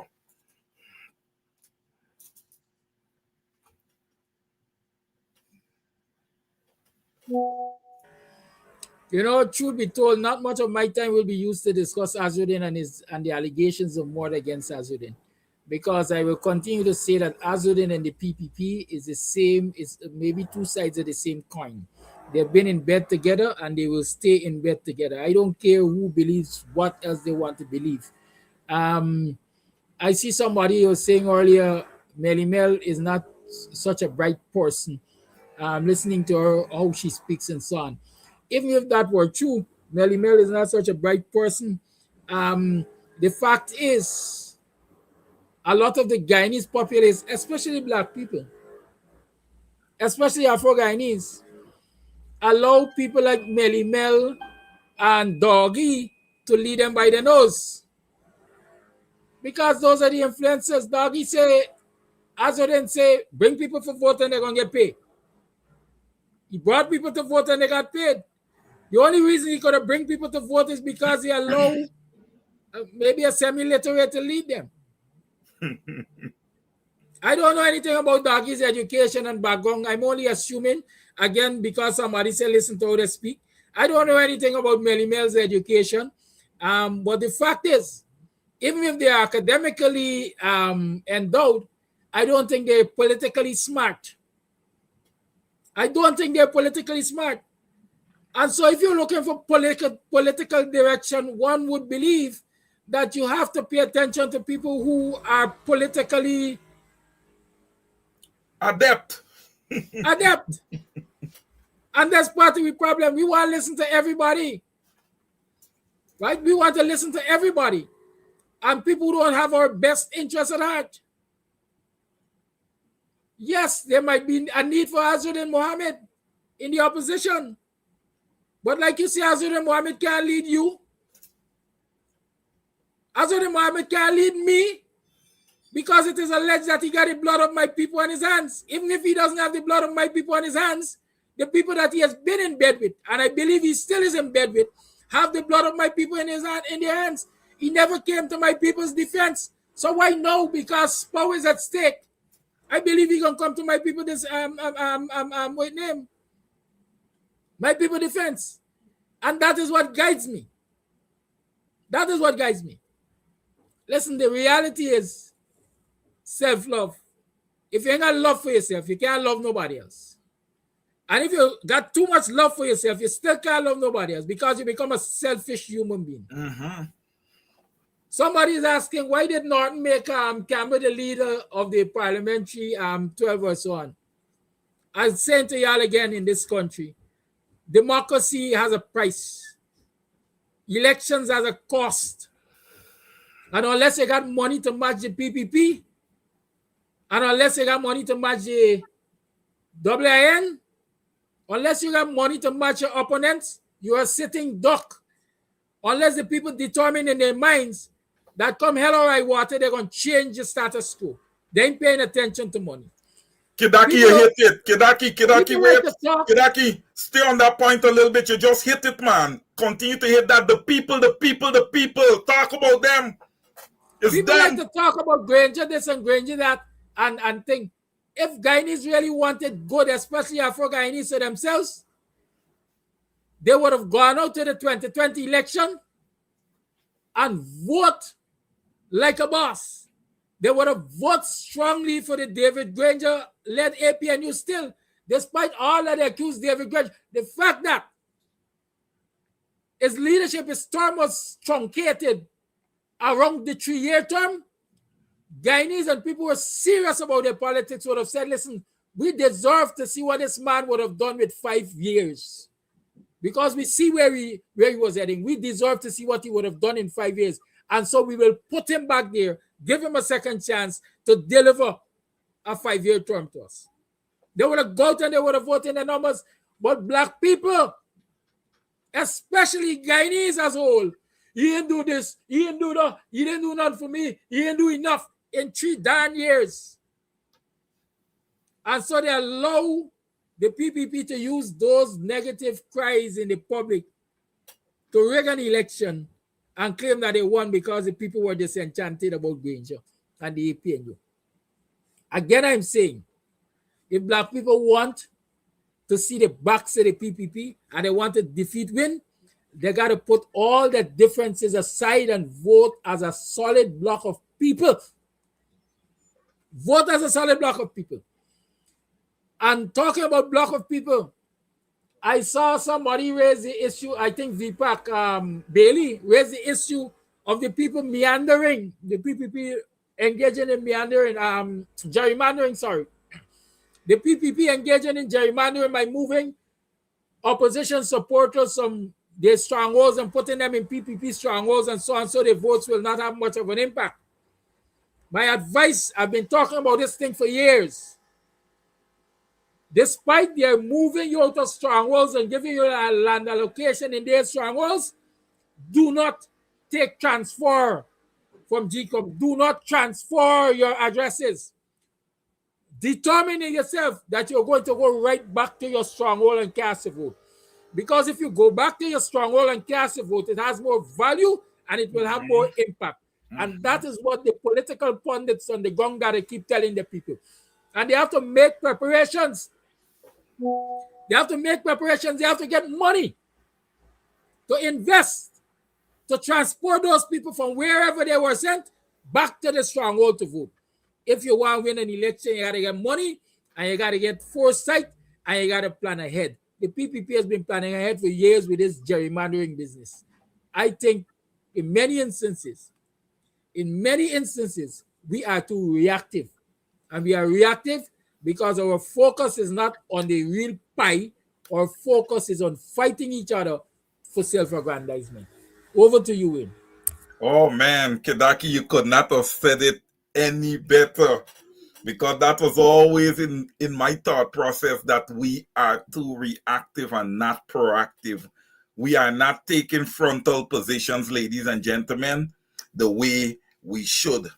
All right, when you take frontal positions, it brings reaction.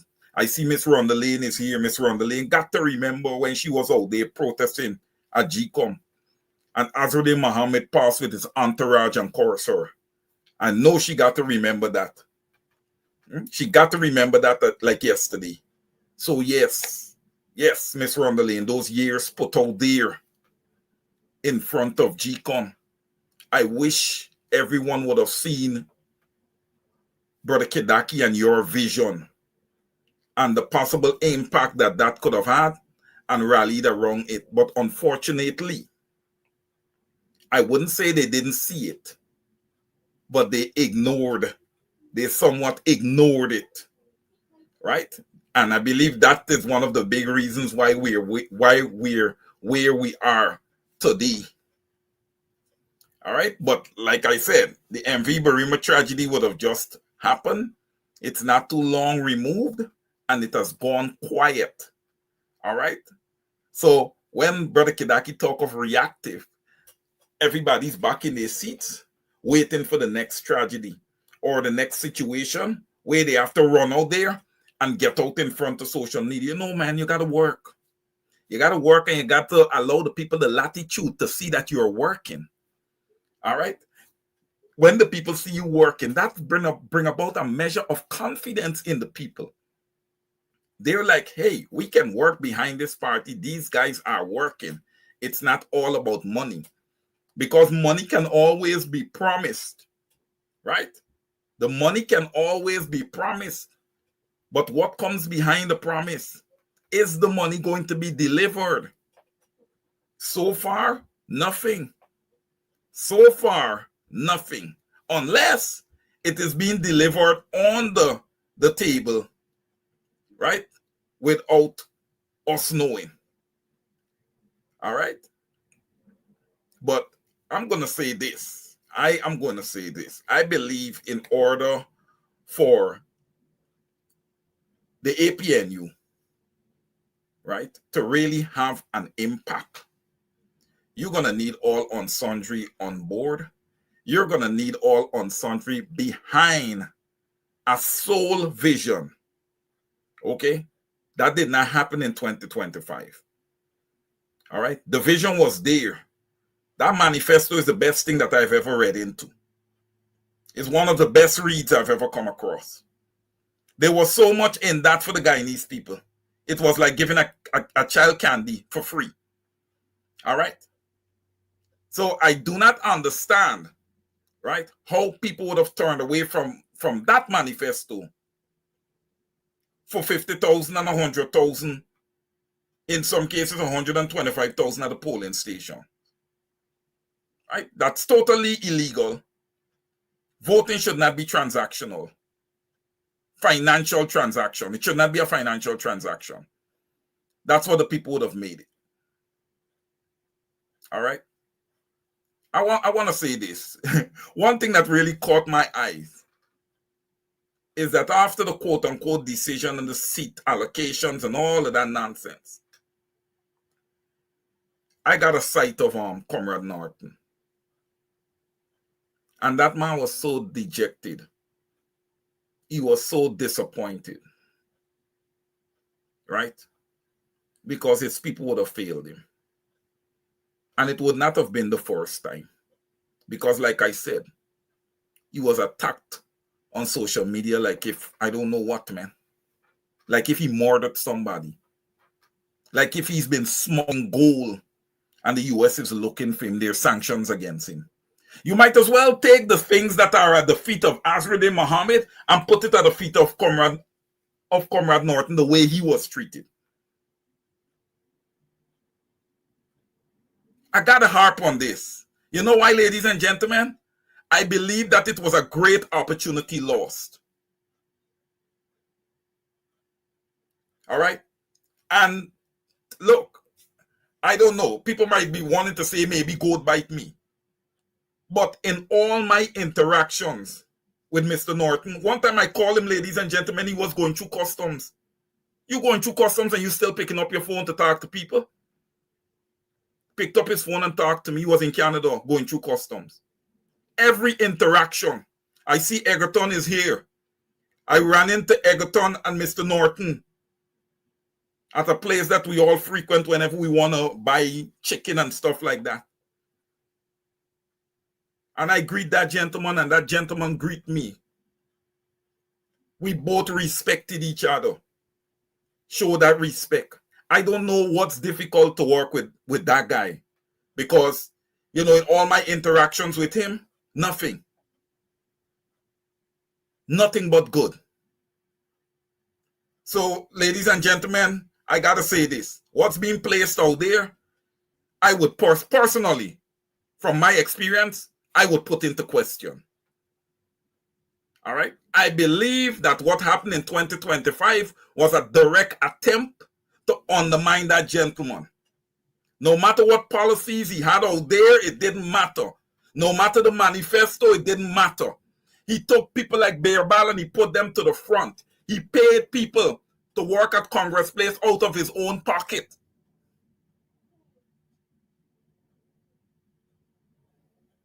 All right?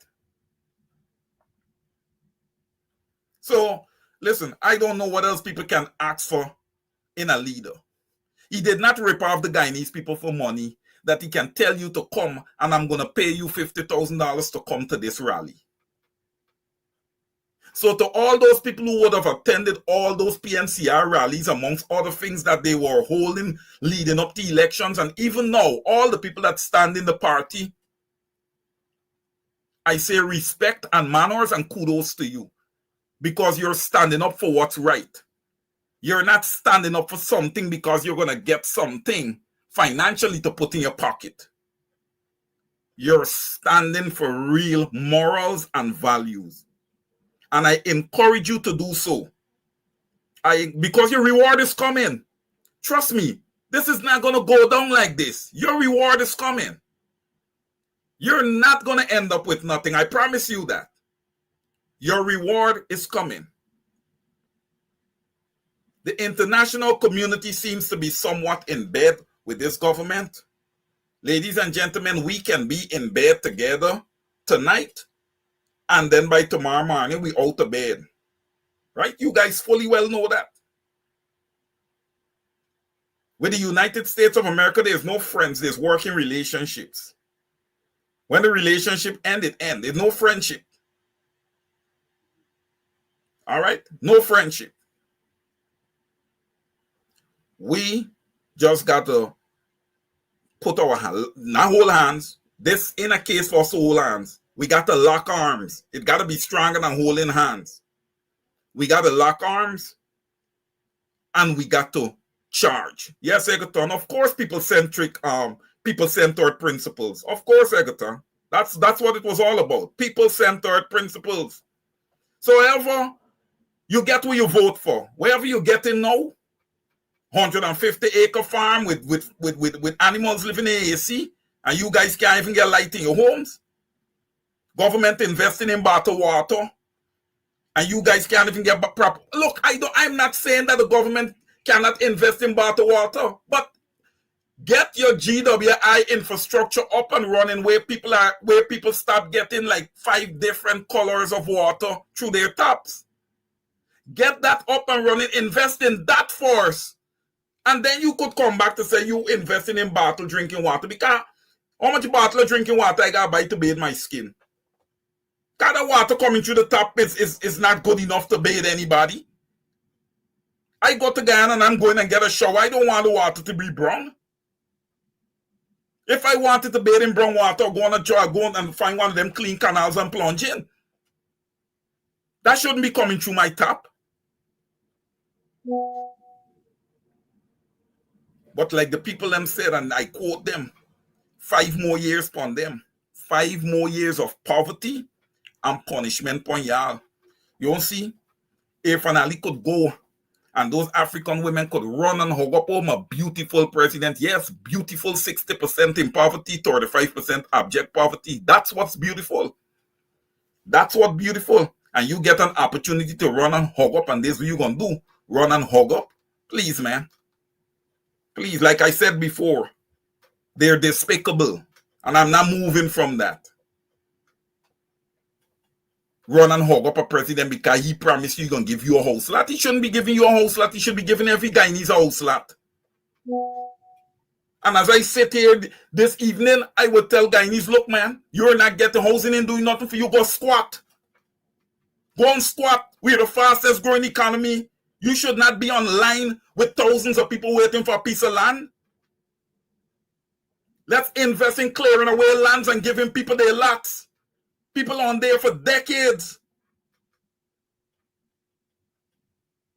I know someone that's in her 70s. She turned to me and she said, Wayne, I gonna never get this house lot. If and only that's what you all do to the people of Guyana. And our pensioners are treated like dogs. $46,000. You guys need to invest in building some nice housing projects for the elderly, so they have their own little apartment for free, and then you could give them a little 70,000 to take care of their stuff. That's what we do in what's called the fastest growing economy. Now the Bureau of Statistics is reporting that we got over 1 million people, thanks to them moving Anil Giddens from GCOM to the Bureau of Statistics to pad the numbers. Listen, ladies and gentlemen, this ain't no government that y'all dealing with. This is a criminal organization. And look, listen, as much as people want to think, some of these larger economies have had a history of putting criminals in place to oppress and suppress people. They have had a history of that. So they themselves ought to be careful when they talk about democracy. Because of the things that they encourage, Brother Kidaki, based on the bottom line that they are looking for. But there's also a history of people throwing them out of the country. But they can't see unity. Even after all of the evidence that we are seeing about the role of the ABC and all the rest of the alphabet countries playing in Guyana, in terms of, as I would say, supporting the PPP or allowing the PPP to do what it wants to do. Because let me be real here. Guyana is an independent country. And so the US and Canada and the UK and all of them could talk what they like. They necessarily could get the Guyanese government to do what they think they want them to do. Unless the Guyanese government would like to do what they want them to do. And so when Guyanese keep saying that these international quote-unquote friends of Guyana are to get the PPP to do this and get the PPP to do that and so on and so forth, at the end of the day, the buck stops with the Guyanese people. It is the Guyanese people that must create enough of a storm, even if it's in a teacup, to get the international community to recognize that what is happening in Guyana can't be good for anybody. It cannot be good for anybody. In that it can't be good for them who are fetching out our resources because the PPP allows them to do it. And it can't be good for the PPP who is in the country of government and doing God knows what else. And it can't be good for the citizens that will clash to defend their political preferences. And so they're going to intervene. But until we continue to sit back, even as divided people, Afro-Guyanese divided, Indo-Guyanese divided, everybody divided. Until we stop that division and decide that we as a people will upturn the apple cart, I don't expect that the international friends of Guyana got much to do and can do, because the current situation benefits them, and that is all they're concerned about. But if we create enough chaos here that will impact the outcome, then it's likely that they're going to act. I see somebody asking, this might be a little meandering here. Somebody asking why Aubrey Norton did not bring to the public's attention the situation with Irfan Ali's brother. Excuse me, and the many contracts and so on and so forth. You could only give what you get. You could only give what you get. I can't tell you about my neighbor kitchen unless I go into my neighbor's home. My neighbor might be dealing drugs out of his or her kitchen, but I don't know that. Because I'm not friend with my neighbor, I don't go into my neighbor's house. I see my neighbor thriving, I don't know my neighbor thriving. I might see my neighbor doing business, I don't know what kind of business he in. So I can't jump out and send my neighbor into corrupt businesses. I'm telling you truthfully, it is only now I know that Irfan Ali has a brother that was living in Canada. I've heard about, I think it's Sigma, the business name. Sigma Engineers. I've heard about Sigma Engineers. I never know if Irfan Ali's brother was involved because there's not a name you see when you see Sigma Engineers. Right? But Azzuddin Mohammed could bring that information to the fore because Azzuddin Mohammed has been in the house of the Alis. And when I say in the house of the Alis, it might not be the physical home, but he has had access to them in the corridors of power. He provided protection for them when they were running for power. Right? He has been in bed with them. They have had close relations, so he knows the close relationships. So he could identify that this man who is part of Sigma is actually Ali brother. And so he could bring that information because he has had what proximity to it. He has been close to it. Maybe never knew about that. And the way things are done in this country, for example, up until now, we can't tell who are the people that buy the 10% government shares from GT&T. Up to now, it's how many years? Where's the Commission of Information? Right? He wouldn't know either. He gonna see one paper. But who are the real beneficial owners? Sigma came out and said, yes, this guy Ali is involved in the business, but he is in the business as a technical something. Now understand this. In the world of accountability and good corporate behavior, the fact that Ali's brother is even a technical member of staff of Sigma should prevent them getting contracts from the government that Ali leads. Because conflict of interest, correct. That relationship is actually what is being used to influence the award of contracts. Right? That alone is enough. In other parts of the world where democracy is really democracy and there's real separation of powers and so on, would have caused enough heat on the Ali government and Sigma engineers or whatever they're called to run them out of the place. Let me use a layman term. But we continue to want to make Norton look so incompetent and feeble and terrible that everything Azzuddin Mohammed does, we compare to Norton. But we are not comparing two things. We're not comparing the closeness that Azzuddin Mohammed has had with the PPP government compared to Norton. You listen to all of the so-called revelations that Azzuddin Mohammed gave. They got a historical relationship in them. Correct. He has been in bed with them. You know what Susan doing?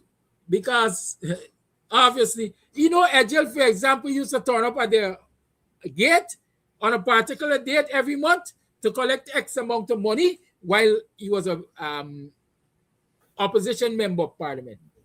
So he has a record on that. Edgel never turned up at Norton for anything as far as I know. So how Norton gonna know though? Norton doesn't operate with the Mohammeds. How would he know that? So we got to be realistic and we have to be fair. We can't just want to be slinging mud at people. Right? Again, I'm saying, put me in the position that Norton is in, I'd be gone home a long time ago. Somebody asks what happens when Norton leaves. When you reach the bridge, you're going to cross it. Then is when all of them going to understand that Norton was holding something together, perhaps. Or then is when the nation might realize that Norton was a real humbug, perhaps. Until Norton leaves and they miss that whipping boy, we don't know what the outcomes will be. But I think they're beating up on Norton enough, and it's time the gentleman just say, listen, you want the party, take the party, and take it with all that comes with it. I know he is going to deliver the party to them, at least infrastructurally, stronger than David Granger and Abnali left it with him. Because he did a lot of work to improve it or strengthen it infrastructurally. And when I say infrastructurally, I'm talking about party groups, I'm talking about economically, the things that they're doing to get a little money here and there, and so on and so forth, that the party could try. I'm sure he's not going to leave with information about the party's finances, especially, and tell them, get them in my head. Come take them out if you want them. It's 23 minutes past the 9 o'clock hour. I really and truly don't intend to be here past 9:30. So, Wayne, over to you. Closing statements. Yes. And Kidaki just made a great statement when he speak about Norton and his future in the party. Look, it's still the people who are going to determine, what the party is going to look like in the future, the internal groups of the party. But while the groups of the party is internal, they need to look externally and look at the needs of the Guyanese people. And also, they need to make sure that whomever they're going to put in the leadership has a vision that is going to bring the people together. The party is going to be well promoted and it becomes an attractive party. Yes, to the elderly and the middle-aged, but more so to the younger folks, because they are the ones who are going to have the keys to the future of the Cooperative Republic of Guyana. And we must invest in our younger people, right? I feel like if sometimes they are a bit behind and they do not really understand the whole scope of what's happening in politics, and they need to, because it's going to play a massive part in shaping their futures, and they're going to play a massive part in shaping their own futures to some extent, and shaping the future of generations to come behind them. All right, young people need to come out. They need to protest. They need to engage the government. They should have been taking a frontal position to find out why the government needed a supplementary $55 billion budget, a supplementary to the budget of $55 billion when you would have already gotten a $1 trillion budget to work with.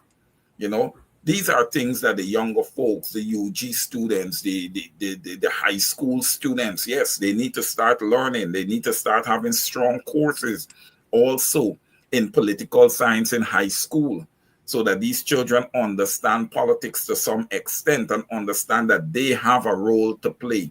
And I say that in saying also that every single Guyanese, no matter age, no matter race, class, gender, you have a role to play in where your country go in the future.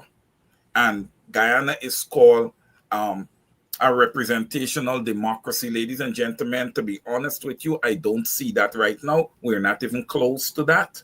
Okay, I believe that we are shaping up to be a really medium strength dictatorship in Guyana. I would have heard the president even talk, the installed president even talk about freedom of speech in his thing that they need to temper social media. Well, you guys are not going to stop me from talking. We're getting to you guys. All right. You guys don't stop Kwame and them from the office of the prime minister when they coming out and attack people. You guys don't stop them. So you're not going to stop us. You are not going to stop us. You're not going to shut us down, Irfan Ali. You are officially a dictator. That's what you are. So you could meander around like if you're all about democracy, and whomever ambassadors and whomever want to line up beside you, they can take that. You guys can all take that narrative and stuff it. That's what you guys can do. Okay? Because it's not the truth. All right? And the Guyanese people need to be hearing the truth. Brothers and sisters, I ask that you continue to hold your heads up. Walk with your chest up. All right? Guyana does not belong to Irfan Ali, Jagdeo Nandalal, and the PPPC. Guyana belongs to all Guyanese. And you guys need to stake your claim. People of Guyana, you don't have nowhere to live. You go and squat.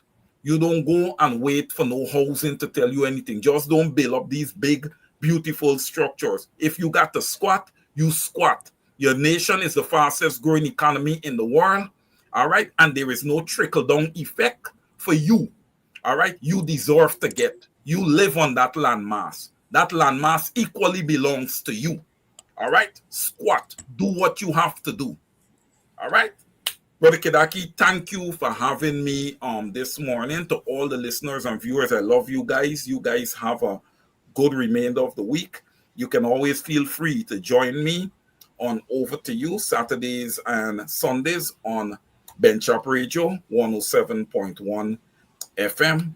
I am going to try to be here with Brother Kidaki at least once a week, sometimes twice if I am allowed the latitude to, if I have the time.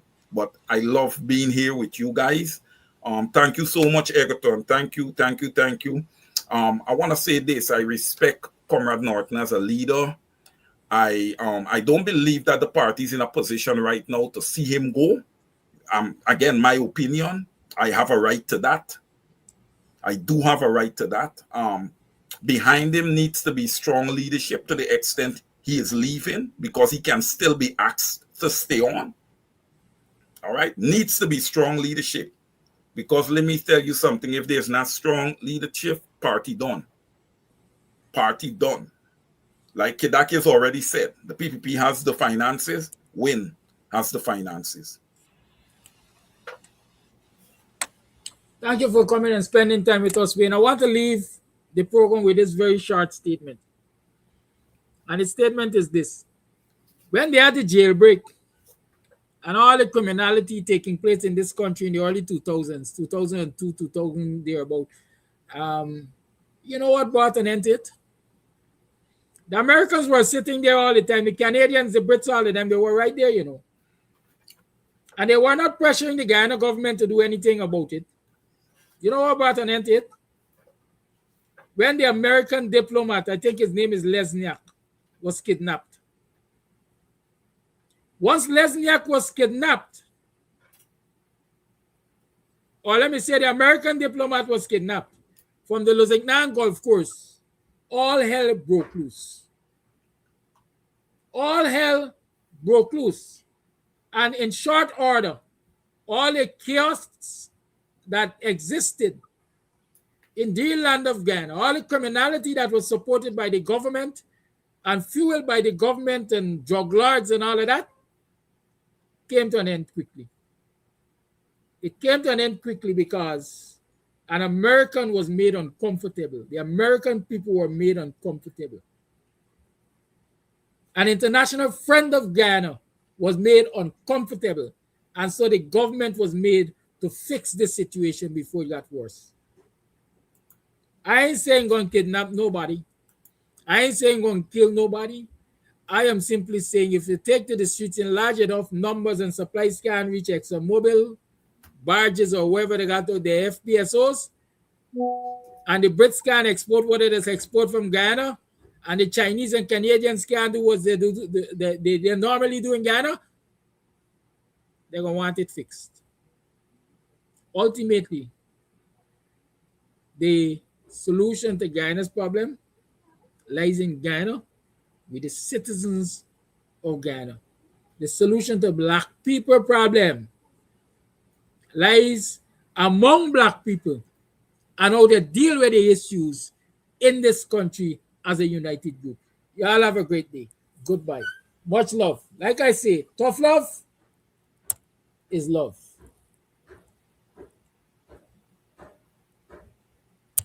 Arriving in the UK from Guyana, the Caribbean, North America, or elsewhere.